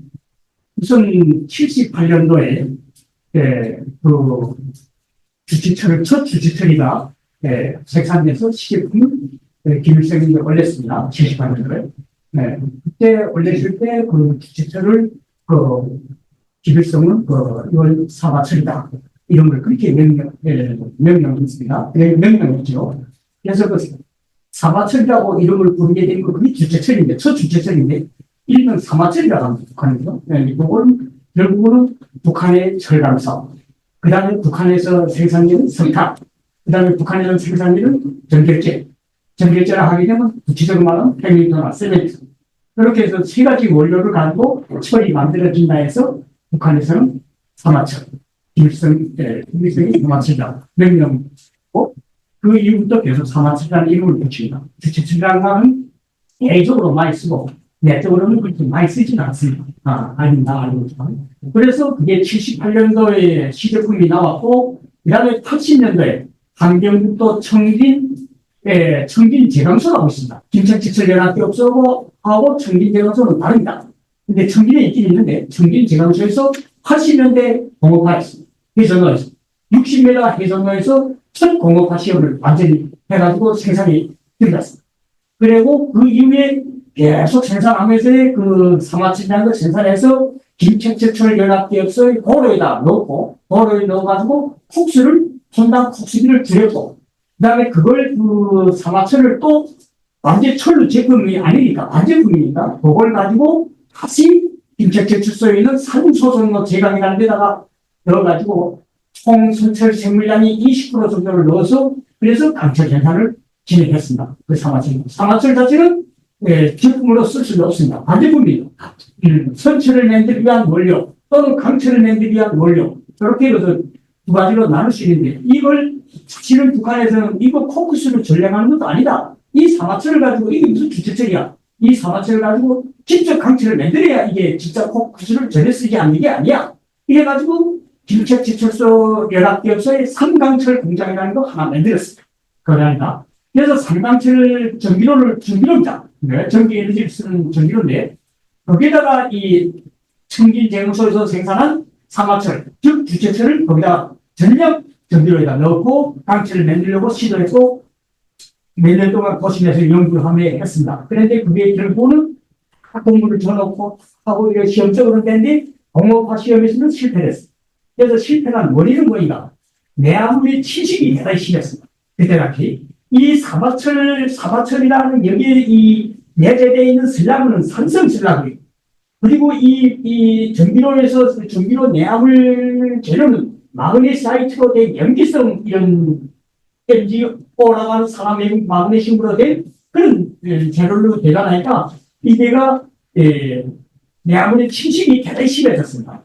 용이하고 그다음에 그 정렬하는 시간이 일정한 시간이 5시간, 4시간 가는 어간에 제강 시간이 길어지는 어간에 침식이 화학적 침식, 물리적 침식, 열적 침식이 일어나면서 이게가 안에서 마모가 되면서 그렇게 됐습니다. 그래서 이게 실패했습니다. 실패했는데 원인은 이거 하나로 볼 수 있는데 그러면 이거 뭐 산성 벽돌로 바꾸면 되지 않냐? 그런데 여기는 사마철이라고 하는 여기에는 무연탄하고 무연탄을 기본적으로 많이 썼기 때문에 여기는 유황한데 대단히 높았습니다. 무연탄이 유황이 철에 들어가게 되면 그 철이 역할을 할 수 없습니다. 0.04% 아래는 얼마나 됩니다.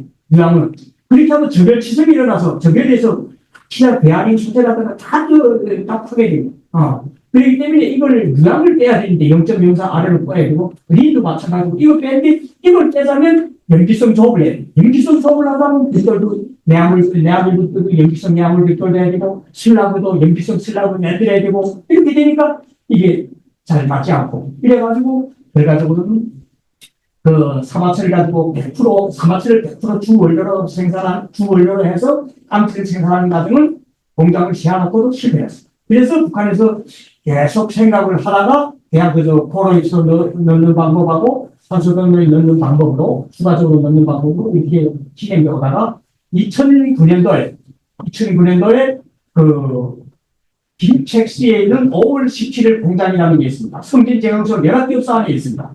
거기다가 5월 17일 공장에다가 그 90에다 해줬는데 거기에서 사마철을 내렸습니다. 성진제강소 기술을 받아다가 그대로 전수해서 김책시도 만들었습니다. 김책시 성진제강소 그래 만들면서 그렇게 쓰다 그걸 전기로 썼죠. 그래서 만든 거 김책시를 성진제강소에서 전기로 서 생산하다가 그거 하다가 그러니까 고철이죠. 고철을 전량에 넣고 거기에다가 일부 이 사마철을 넣어가지고 그런 방법으로 해가지고 이 깡트를 만들었는데 그런데 여기서 그다음에 연구한 게 성진제강연합교에서 연구한 게 뭐냐면 개선로에서 사마철을 만드는 공정에다가 그 나오는 반영양 상태의 액산 사마철을 그걸 산소 영융로에서 그걸 일정하게 다시 또 정렬을 하고 그걸 다시 해서 다시 또 그 세부를 받아다가 정렬로라는 단계에서 또 정렬을 해서 깡체를 만들어냈어요.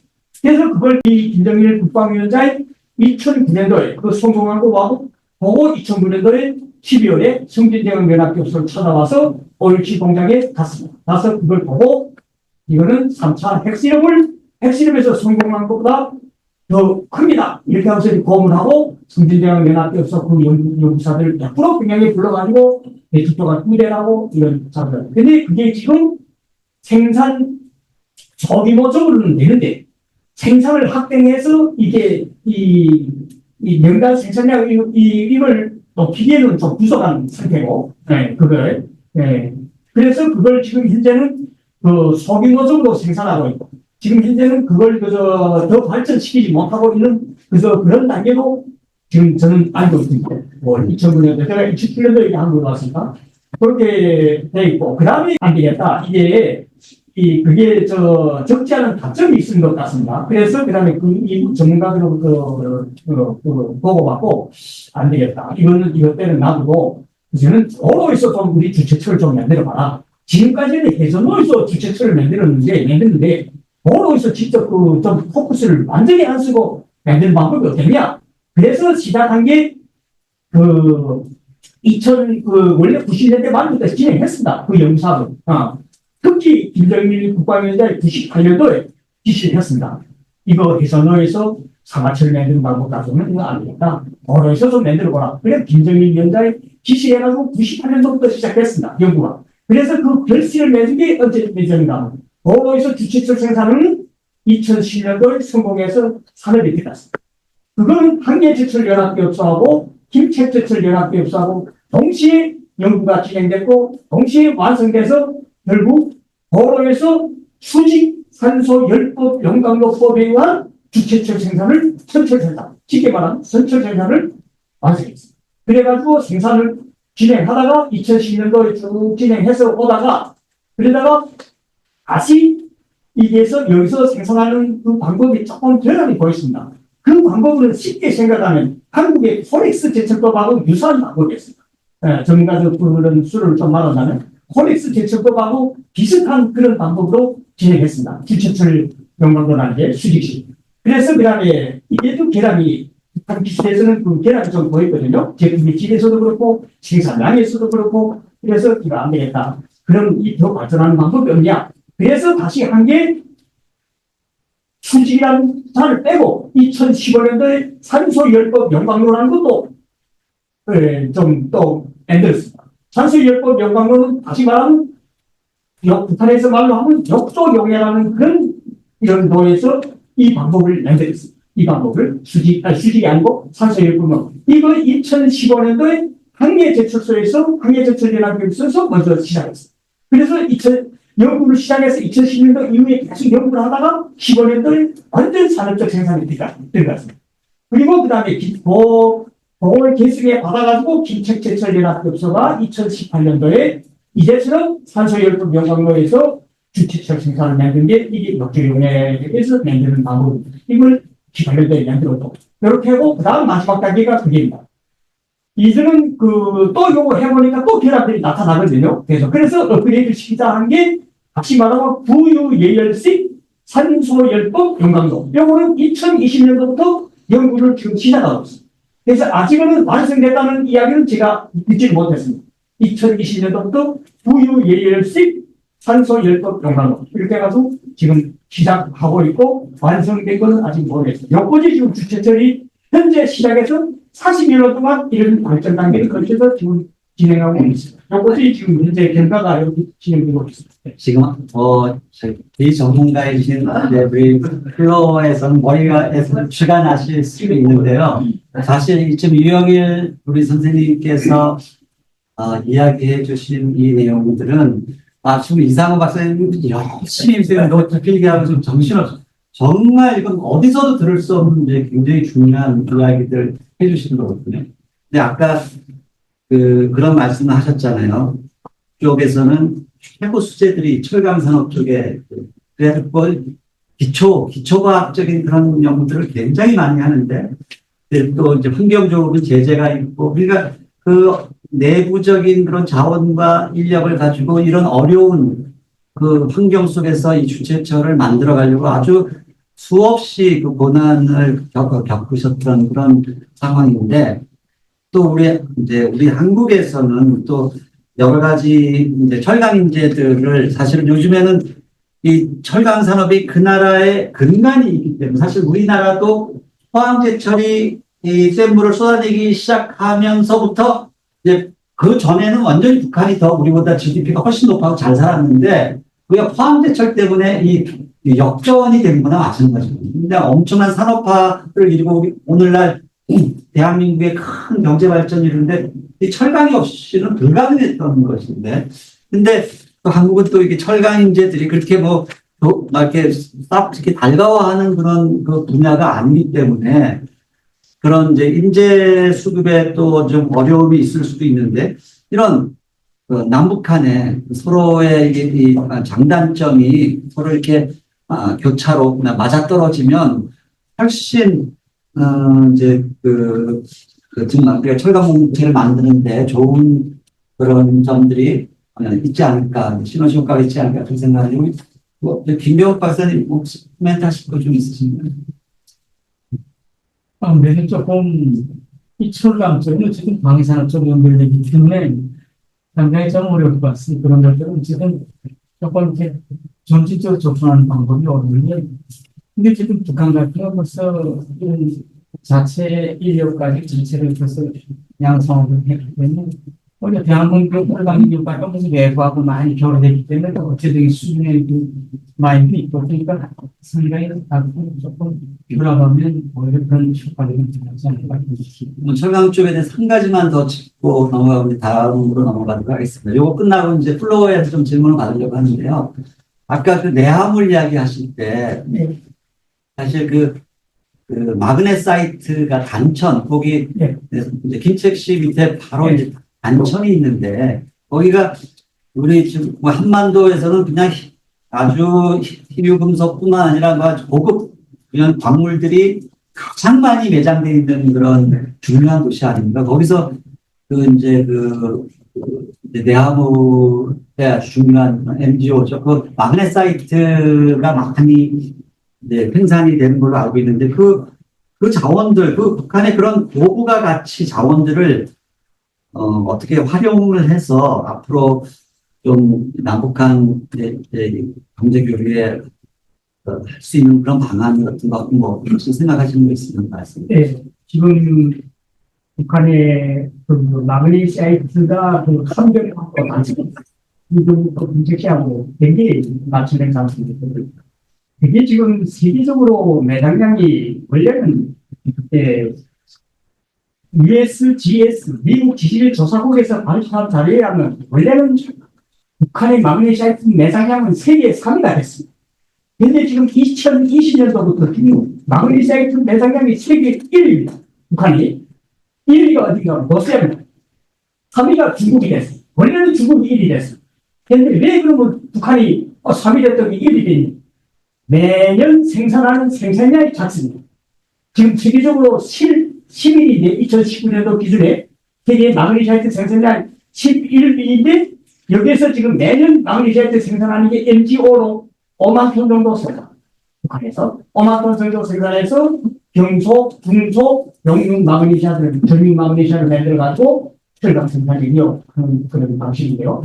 근데 이걸 지금 그 마그네시아이트가 이게 지금 매장량은 일고 그리고 품위가 MGO만 지금 46.7% 거의 50%에 대해서 중국 것보다 품질이 높습니다.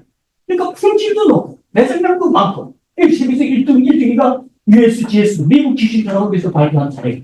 내 말은 이렇게 있는 이 자료를 이걸 지금 북한에서는 이게 순수 내화물에만 쓴다는 거는 이거는 그렇거든요. 네. 그래서 이걸 동화같이 어떻게 하는 방법을 제 생각에는 이 마그네시아이트 매장량이 많은 걸 내화물로 쓰는 거는 소비가 매우 적으니까 이걸 동화같이 어떻게 하면 이 MGO라고 하는 마그네시아이트 속에 있는 MG를 순수한 마그네슘을 대한민국에서도 1년에 가끔까지 합하면 2만 톤 정도 지금 수입하고 있습니다. 2만 톤 정도. 대체로 마그네슘은 중국입니다. 12,000톤 정도.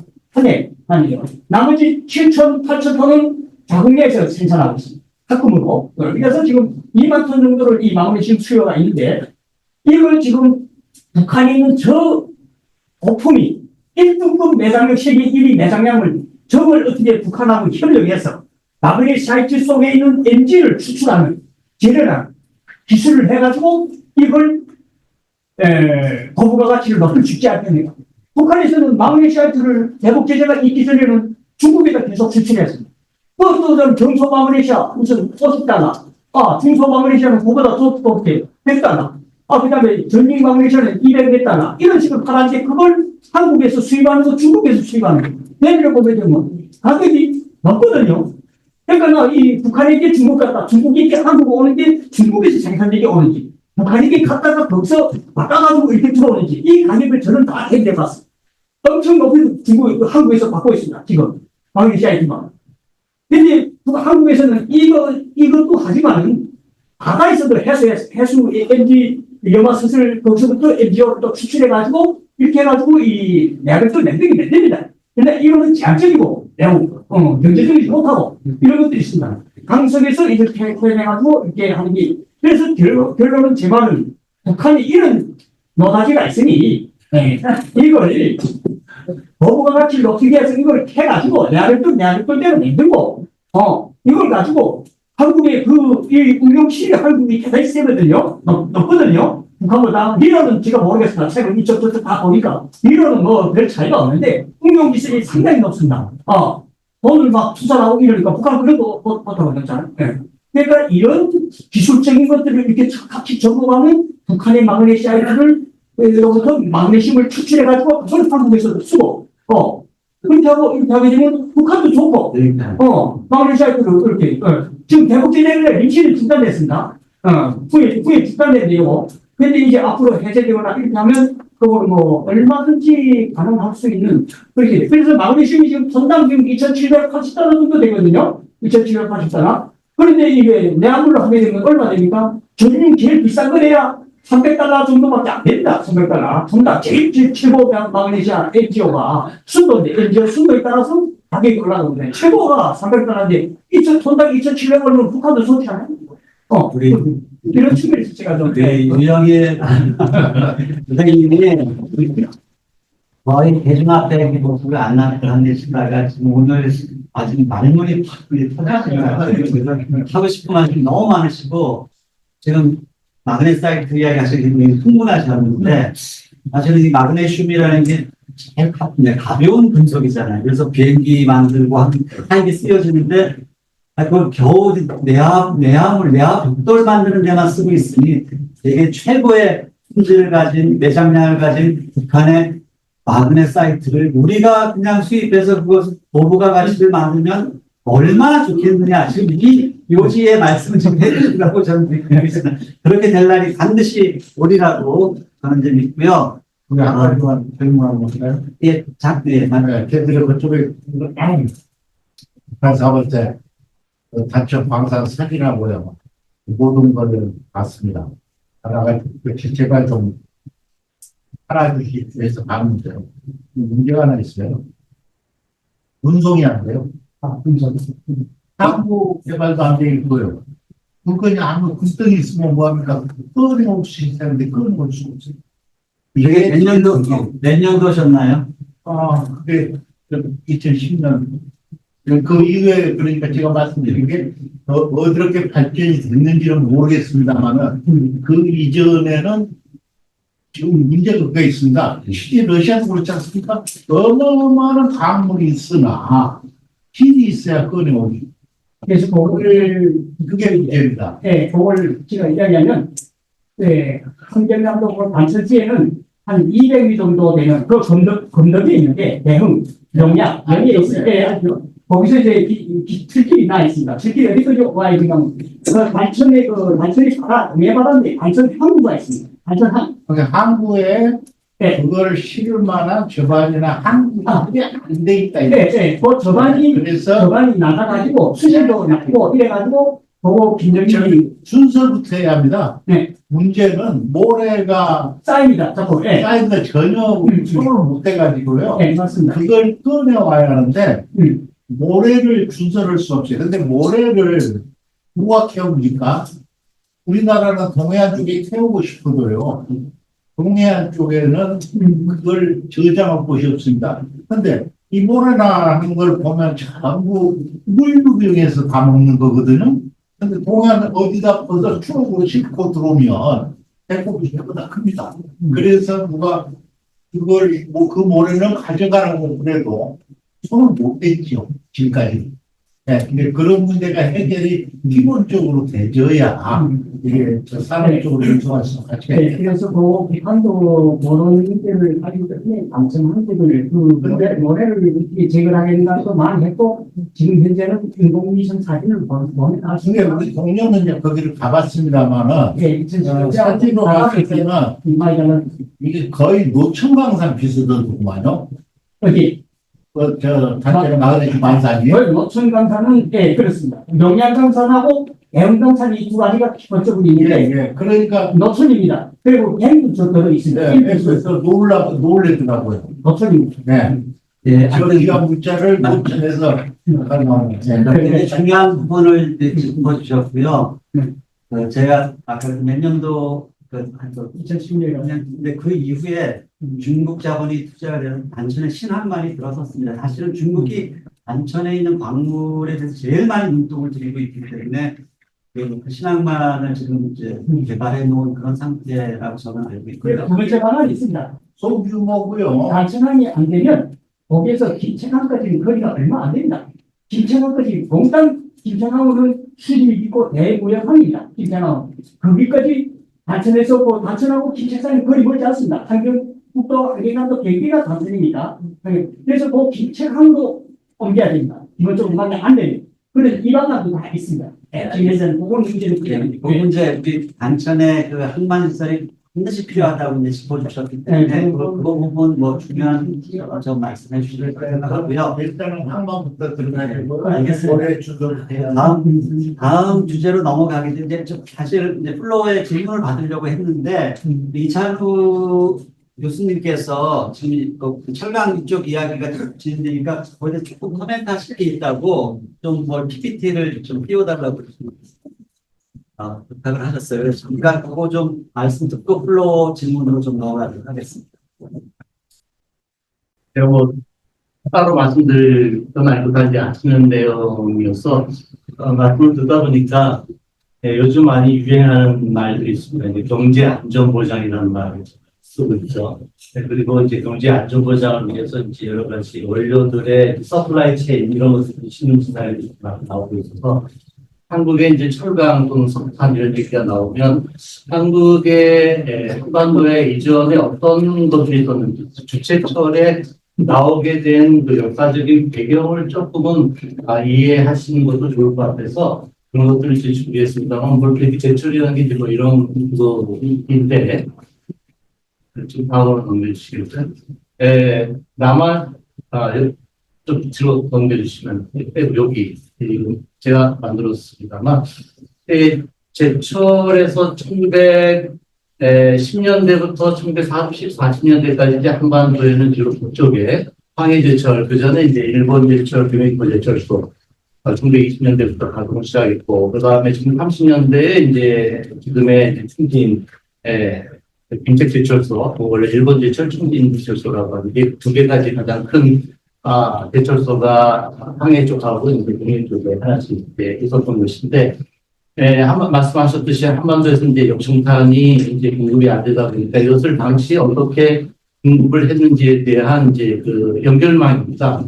일본 제철소가 이제 미쯔비시가 이제 전범 기업이긴 한데, 전범 기업으로서 이제 제철소를 두고 이제 운영을 했죠.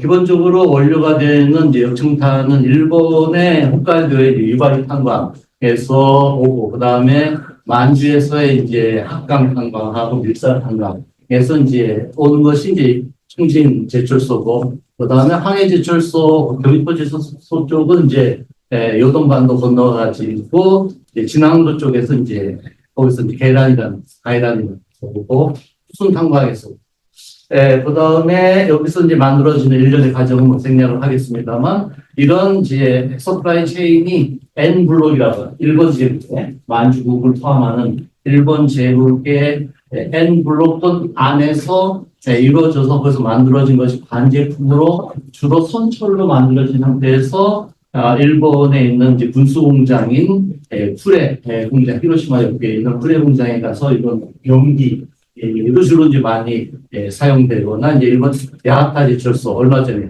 재작년에 해드가 됐습니다만, 야하타 제철소에 가서 거기서 이제 산업기계 등등을 이제 생산하거나, 이렇게 일본으로 이제 공급하는 것들이 주요 한 70%가 일본으로 중간 제품 선철이 주로 북한 지역에서 이제 만들어졌던 것들이 N블록, 그래서 한반도가 일본 제국의 원료 기지이면서 중간에 제품 기지로서 이렇게 이제 형성이 됐었다. 그리고 이제 한 30% 정도는 국내 내수로 한반도 내부에 이제 철강 산업도 이제 이어졌었는데, 이것이 일본의 이제 패전과 함께 이런 N블록 하에서의 원료 공급 구조가 북한이 이제 다 깨지게 되는 거죠. 중국으로부터 오는 게 낙해지고, 유바리 탄광에서 오는 이제 역청탄이 못 들어오게 되면서, 그러면서 이제 김일성 시대에 들어서 이제 주체철이라고 하는 모든 것들 국내에서 공급하자라고 하는 것들이 형성이 되는데, 사실 제가 소개하고 싶은 거는 1940년대에 이미 이제 만주국하고 충북부에서는 미국의 공격 등등에 의해서 이런 유바리 탄광에서 못 들어오게 됩니다. 즉, 미군의 잠수함들이 동해를 이제 다 거의 장악을 하면서 배들이 동해로 왔다 갔다 못하게 되죠. 네, 그런 속에서 충북부하고 만주국이 무연탄망으로 제철을 하는 법을 안산철강하고 충북부 산하의 이제 광업국에서 연구 개발을 해서 만들어냅니다. 포커스가 없는 무연탄 제철법이라고 하는 것이 소규모로 만들어진 게 1942년도 43년도에 만들어집니다. 그것이 이제 아까 말씀 나온 이제 회전로법이라고 하는 것을 입철이라고 하는 것으로 나오게 됩니다. 그것이 이제 주로 이제 항해대처소에서 유인보대처소에서 나오고 안산에서 특히들이 확립이 되고 그다음에 또 하나 중요한 것은 승진제강소의 전기인이 일본 고주파 대철의 승진공장이거든요.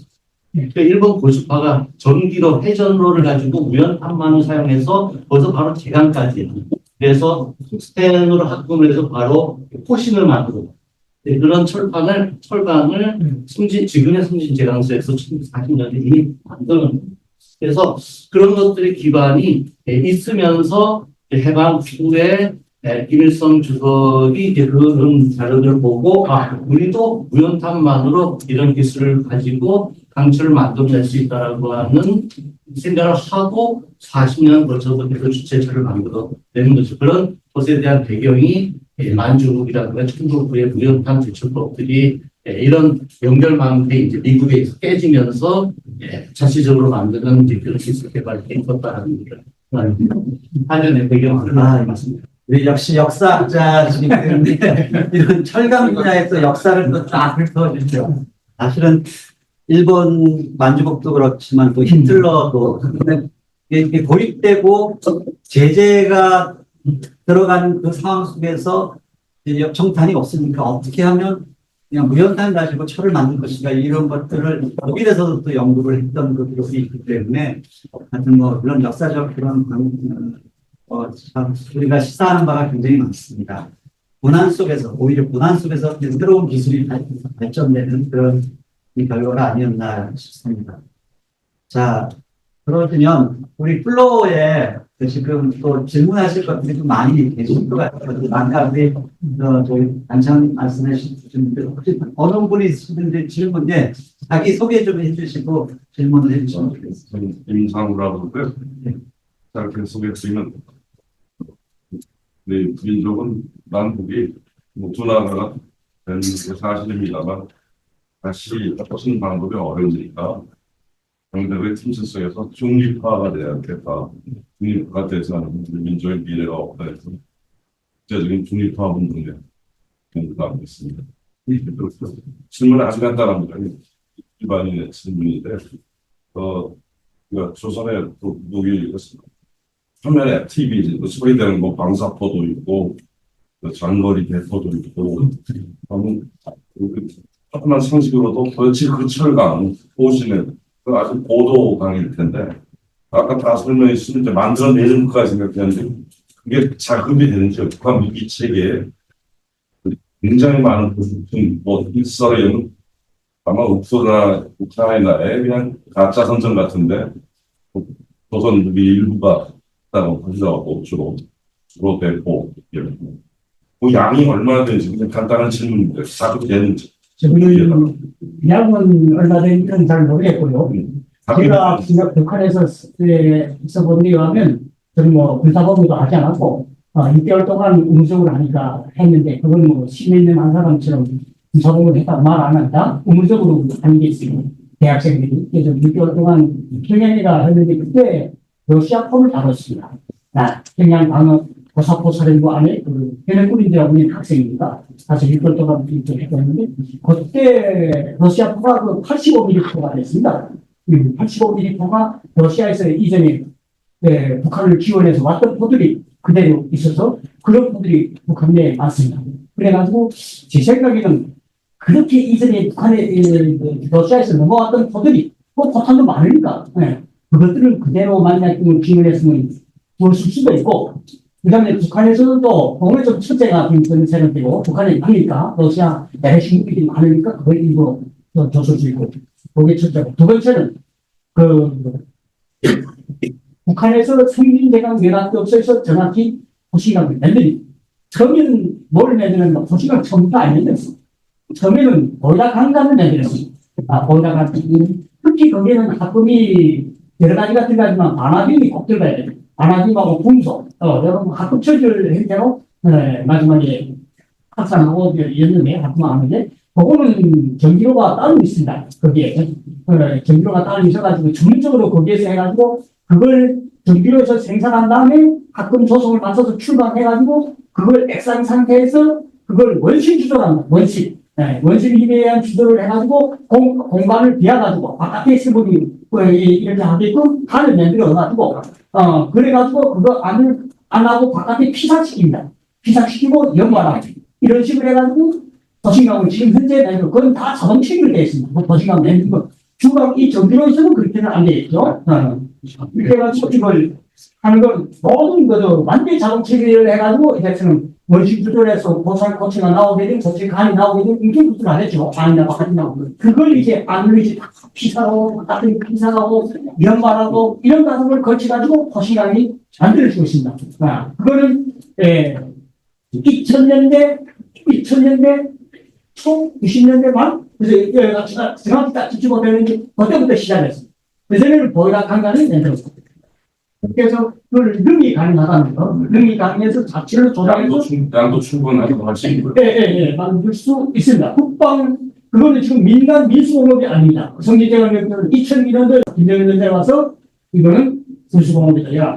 군수공업에서 여기 강제가 특수관들이 여기 많이 나오는 공장이니까 여기서 생산하는 것을 몽땅 자동차 쪽에 군수공장이 된 거야. 그래가지고 군수공장을 만들었고 그에 대한 대응을 공장을 해줬고 이경제 산업을 얘기했습니다. 그래서 그냥 군수공업상에서 떨어져 나오니까 공급이 달라지고 배급이 달라지고 물자가 달라지고 이런 대리들이 나와지지 않습니다. 그리고 다 경기수적 공장은 마음대로 쓰기 못하고 이런 그런 식으로 했습니다.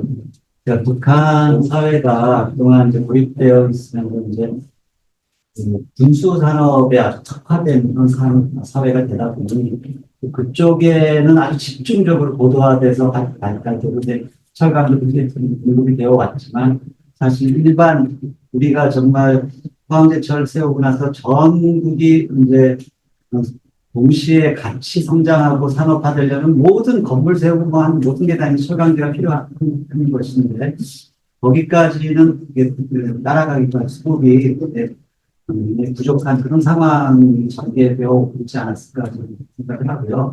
그래서 이제 남북한이 철강 공동체, 사실 유럽이 철강 공동체를 시작하고자 했을 때 처음 그 화두가 뭐였냐면 이것은 경제적 목적이 아니라 평화 체제를 우리가 담보하기 위함이다라고 아예 선언을 딱 하고 시작을 했습니다. 그래서 사실 이것은 어떤 이념을 넘어서서 우리가 한반도에 전쟁 없는 그런 나라를 만들어가기 위해서 어떻게 하든지 우리가 남북한이 철강을 서로 철강 공동체라는 서로 그 철강 생산에 대해서 어떤 목적으로 어떻게 쓰여지는지를 서로 투명하게 감시하는 체제까지 포함한 것입니다. 그렇게 되었을 때 진정한 이것이 평화 체제로 나아가는 길이 될 것이다. 이렇게 생각을 해봅니다. 뭐 이제 거의 이제 마무리할 시간이 다 되어져 가고 있습니다. 정말 어디서든 어느 그 토론에서도 들을 수 없는 정말 진지한 이야기도 좀 많이 나오고 있는데요. 우리 북한도 사실 우리 김정은 위원장이 2017년도에 핵무력 완성 선언을 하자마자 중국과 같은 그 길을 가고자 정말 그 고난의 행군을 거쳐가면서 핵을 만든 이유가 정상국가로 나아가기 위함이었고 정말 그 궁극적인 목적이 북미 수교였기 때문에 트럼프하고 기나긴 그 기차를 타고 이제 하노이까지 가지 않았습니까? 근데 그게 이제 결국 실제로 돌아갔지만 여전히 저는 그 말이 이제 귀에 쟁쟁한데 핵무력 완성 선언을 딱 하는 순간 이제는 경제다 라고 이제 소리를 쳤거든요.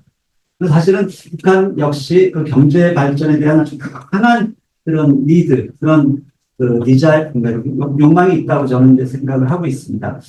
그래서 이제 북한이 그동안 이제 뭐 경제특구 뭐 또 만들고 여러 가지 도시들을 발전시키기 위한 정부의 10개년 계획도 세우고 막 그렇게 해왔는데 이것이 이제 남북 우리 관계에서 남북한 사이에서 경제 협력의 발전과 연계되도록 하려면 정말 우리 또 전문가로서 이찬우 교수님께서 북한 정부에 어떤 조언을 좀 해주시면 말씀. 네, 뭐 금년부터 북한이 이제 지방발전 20승 10, 북한 말로 표현하죠. 20 곱하기 10, 10 계획을, 10년 계획을 이제 정책으로 낸 내용을 보면서, 제가 한 4년 전에 북한 지역 도시 내용을 해서 수업을 했습니다만, 북한 분들이 항상 하는 얘기, 저쪽에서 들어보면, 기본적으로 일관된 것들이 있습니다. 말이 정확하게 전달하지 못하겠습니다만, 우리 힘으로 스스로 잘 살아보자. 이런 것들이 기본 중심으로 있는 거예요. 우리 힘으로, 이런 것들이 이제 주체사상, 주체철, 이런 것들이 있는 거고, 그래서 스스로 잘 살아보자라고 하는데, 그런, 그 전 단계에서 이제 핵무기까지 왔던 것 같습니다. 말씀하셨듯이, 핵무기를 인정만 받으면, 그 다음에는 군축회담이다. 그다음에는 경제 발전이다. 이런 형태로 넘어가는 이제 그런 전환기 이제 되겠다고 저는 생각하는데, 그런 면에서 평양이 중심이 되는 건 어쩔 수 없지만, 모든 것들이 평양으로만 모여서는 한반도 전체의 북한의 2,500만, 남쪽이 5,500만 대가 평등하게 공존하면서 살려면 역시 지방의 각 도시들, 농촌들이 균형 발전을 굉장히 중요하다고 생각해서 그쪽 분들을 만날 때마다 지방 발전들을 항상 많은 대화들을 해왔었는데, 금년부터 이런 2030 계획들이 세워졌다는 것은 굉장히 바람직한 거라고 생각하고요.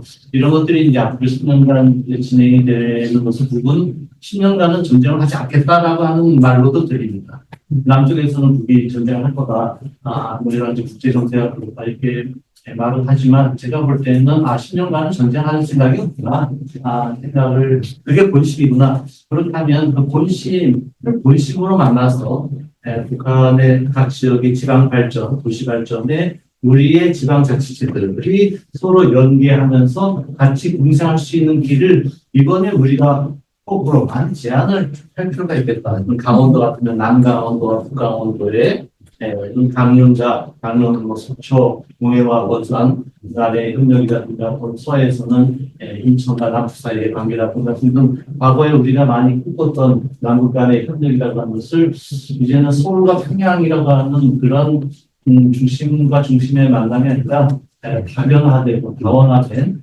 지방의 직접적인 협력들이 가능하도록 북에 제기를 해도 북이 받아들여 줄 수 있는 그런 시기가 된 것이 아닌가 라는 생각들을 하게 됩니다. 그런 면에서 더욱더 적극적으로 한국도 지방 발전, 그래서 지자체의 발전의 계획 속에 북한의 지방 발전의 계획을 넣어서 같이 할 수 있는 학문적인 연구라든가 아니면 물물 교환이라든가 인재 교류라든가 이런 것들을 적극적으로 제안을 하면 북이 검토를 시작할 수 있지 않겠는가.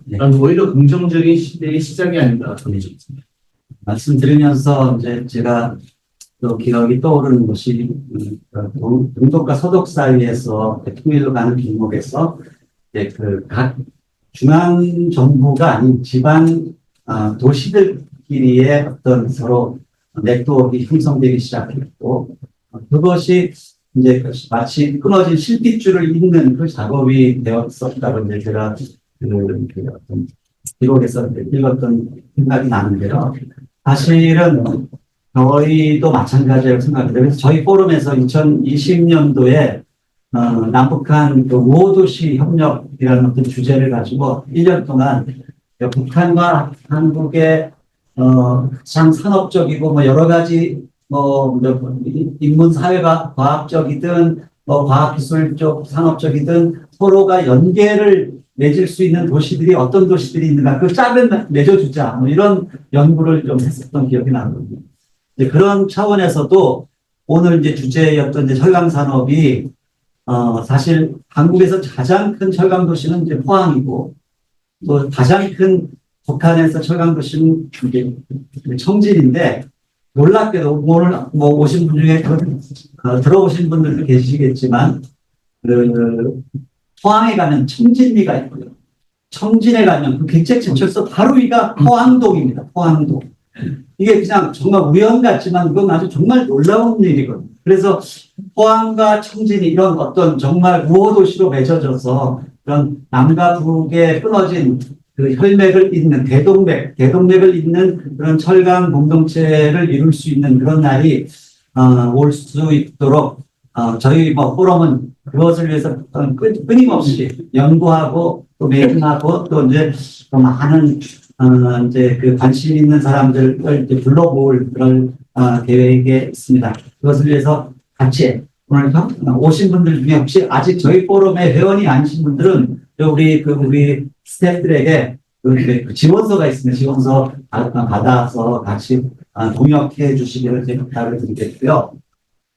마지막 이제 마무리입니다. 우리 5분의 패널들에게 요 말을 했었어야 되는데 이제 내가 아쉽게 놓쳤다 하는 뭐 그런 말씀들 마무리로 좀 이제 남기고 싶은 그런 뭐 못나는 말씀이나 남기고 싶은 말씀 한 가지씩만 간단히 정리해서 말씀해 주시면 좋겠습니다. 우리 저쪽에서 쭉 이렇게 돌아가도록 하겠습니다.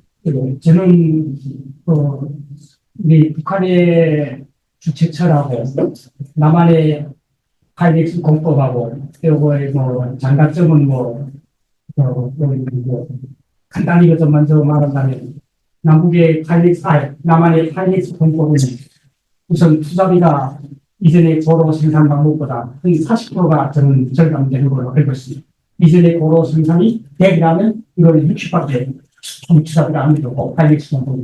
그 다음에 생산 원가도, 선출 통당 원가도 하이닉스 이전의 고로법은 100이라 하게 되면 여기에는 한 70 정도, 그러니까 30%가 나오는 거죠.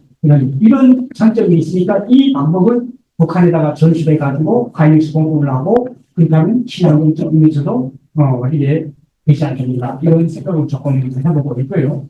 주체철 생산에서는 환경 문제를 생각한다면 코크스를 안 쓰니까 이게 포커스를 친환경이 주체적 뽑고 수직 열정 이거는 뭐 없으니까 뭐 소결강 공대 없어지고 핵탄도 공대 없어지고 이러니까 한일 깨끗해지지 않겠냐 주체철을 가지고 이렇게 발전해 나가면 근데 그렇지 않습니다.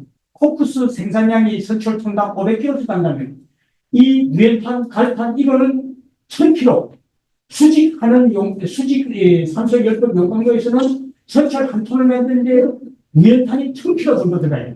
그러나 욕조 용해에서는 1300에서 1400톤입니다. 그러니까 제가 말하는 것은 코크스보다도 유연탄량이가 엄청 많이 들어갑니다. 거기서 나오는 CO2 발생량은 그거는 환경을 자체로 생산을 하고 있지만 철을 생산하면 환경에는 많이 오염되고 코크스 줄 때보다 그거 하나만 말하고 두 번째는 북한하고 철강산업을 한다면 제일 매력적인 게 뭐야? 그것보다 더 발전된 욕심이 뭐가 한다면 수소하는 제철법. 수소하는 제철법은 가스가 나오지 않고 H2O가 나오니까 그러니까 한계가 더 어지러워질 깨끗한 한계입니다. 그러니까 지금 현재 대한민국에서 수소하는 제철법을 지금 현재 시험 생산도 하고 산업화를 위해서 지금 추진하고 있는데 이런 높은 기술들을 북한에다가 접목시키면 이게 북한에서는 완전히 이거죠. 다 버리거죠.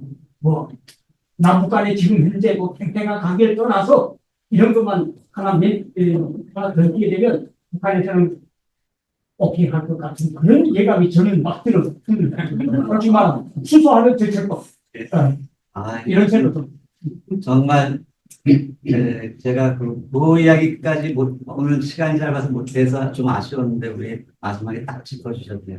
우리 근데 시간 관계상 1분씩만 우리 김명수 박사. 저는 그렇게 말씀드리겠습니다. 우리가 총이라는 말 자체가 제정 모습이 들리기 때문에 이렇게 또 저희 다른 분들이 상당히 논의할 수 있는 자리를 말해서 고맙습니다. 이번 말씀드리고 싶습니다. 저는 이제 다음에 강연을 통해서 할 거니까 오늘 유영희 선생님이 갖고 있는 생각들 그 프로에서 나온 질문들을 다 포함해서 그때 설명드리겠습니다. 네, 감사합니다.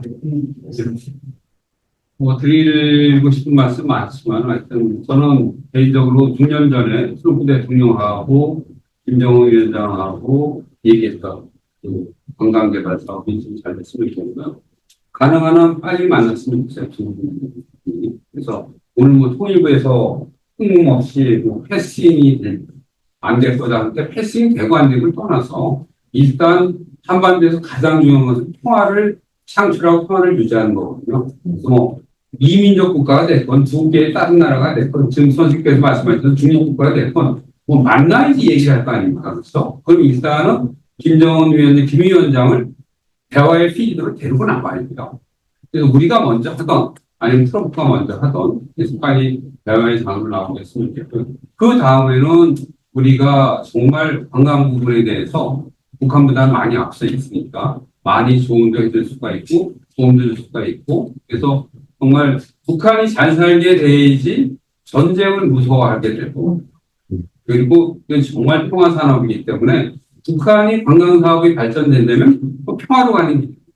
그래서 그런 의미에서 오늘 주된 철학 또 관광 잘 북한하고 됐으면 좋겠습니다. 네, 고맙습니다. 남과 북은 서로가 많이 이주가 돼 있고 또 지금 같은 이제 위기가 심화되는 상황일수록 교류의 끈을 놓지 말고 그리고 평화와 공존 다음에는 또 통일도 있다. 라고 하는 또 하루도 놓치지 말고 정부는 어떤 생각을 하더라도 국민의 입장에서 미래를 지속적으로 생각하는 고민하는 국민들이 같이 되었으면 좋겠습니다. 그런 일환이 이제 우리가 지금 그렇습니다. 저희가 그것을 위해서 모였다고 생각합니다. 오늘 정말 뜻깊은 만남, 뜻깊은 자리였다고 생각합니다. 오늘 이 귀한 시간 내주셔서 참가하신 모든 분들께 감사드리고요. 오늘 패널들께서 말씀해 주신 이 관광산업과 출강산업을 통한 한반도의 평화체제 구축, 이 일을 위해서 우리 정부를 뛰어넘는 우리 국민들, 정부의 인식을 뛰어넘는 많은 전문가들, 국민들이 나와서 많은 방안도 제시해 주시고 그것이 정말 우리 정말 지금 잠시 적대국처럼 이렇게 되어지고 두 국가처럼 되어져 있지만 저는 이것은 오랜 별거 중인 부부 관계라고 생각합니다. 이 부부 관계는 또 이제 상황이 바뀌는 순간 순식간에 다시 한편일 수 있기 때문에 그런 희망을 가지고 우리가 또 새해를 준비하고 또 새로운 트럼프 제2기를 우리가 맞이해서 우리가 해야 할 역할은 무엇인가 이것을 심도 있게 고민하는 그런 자리가 오늘 참여해주신 패널 분들과 또 우리 방청객분들 그리고 줌으로 들어와 계신 모든 분들에게 감사 인사드리면서 오늘 패널 투어 여기서 마치도록 하겠습니다.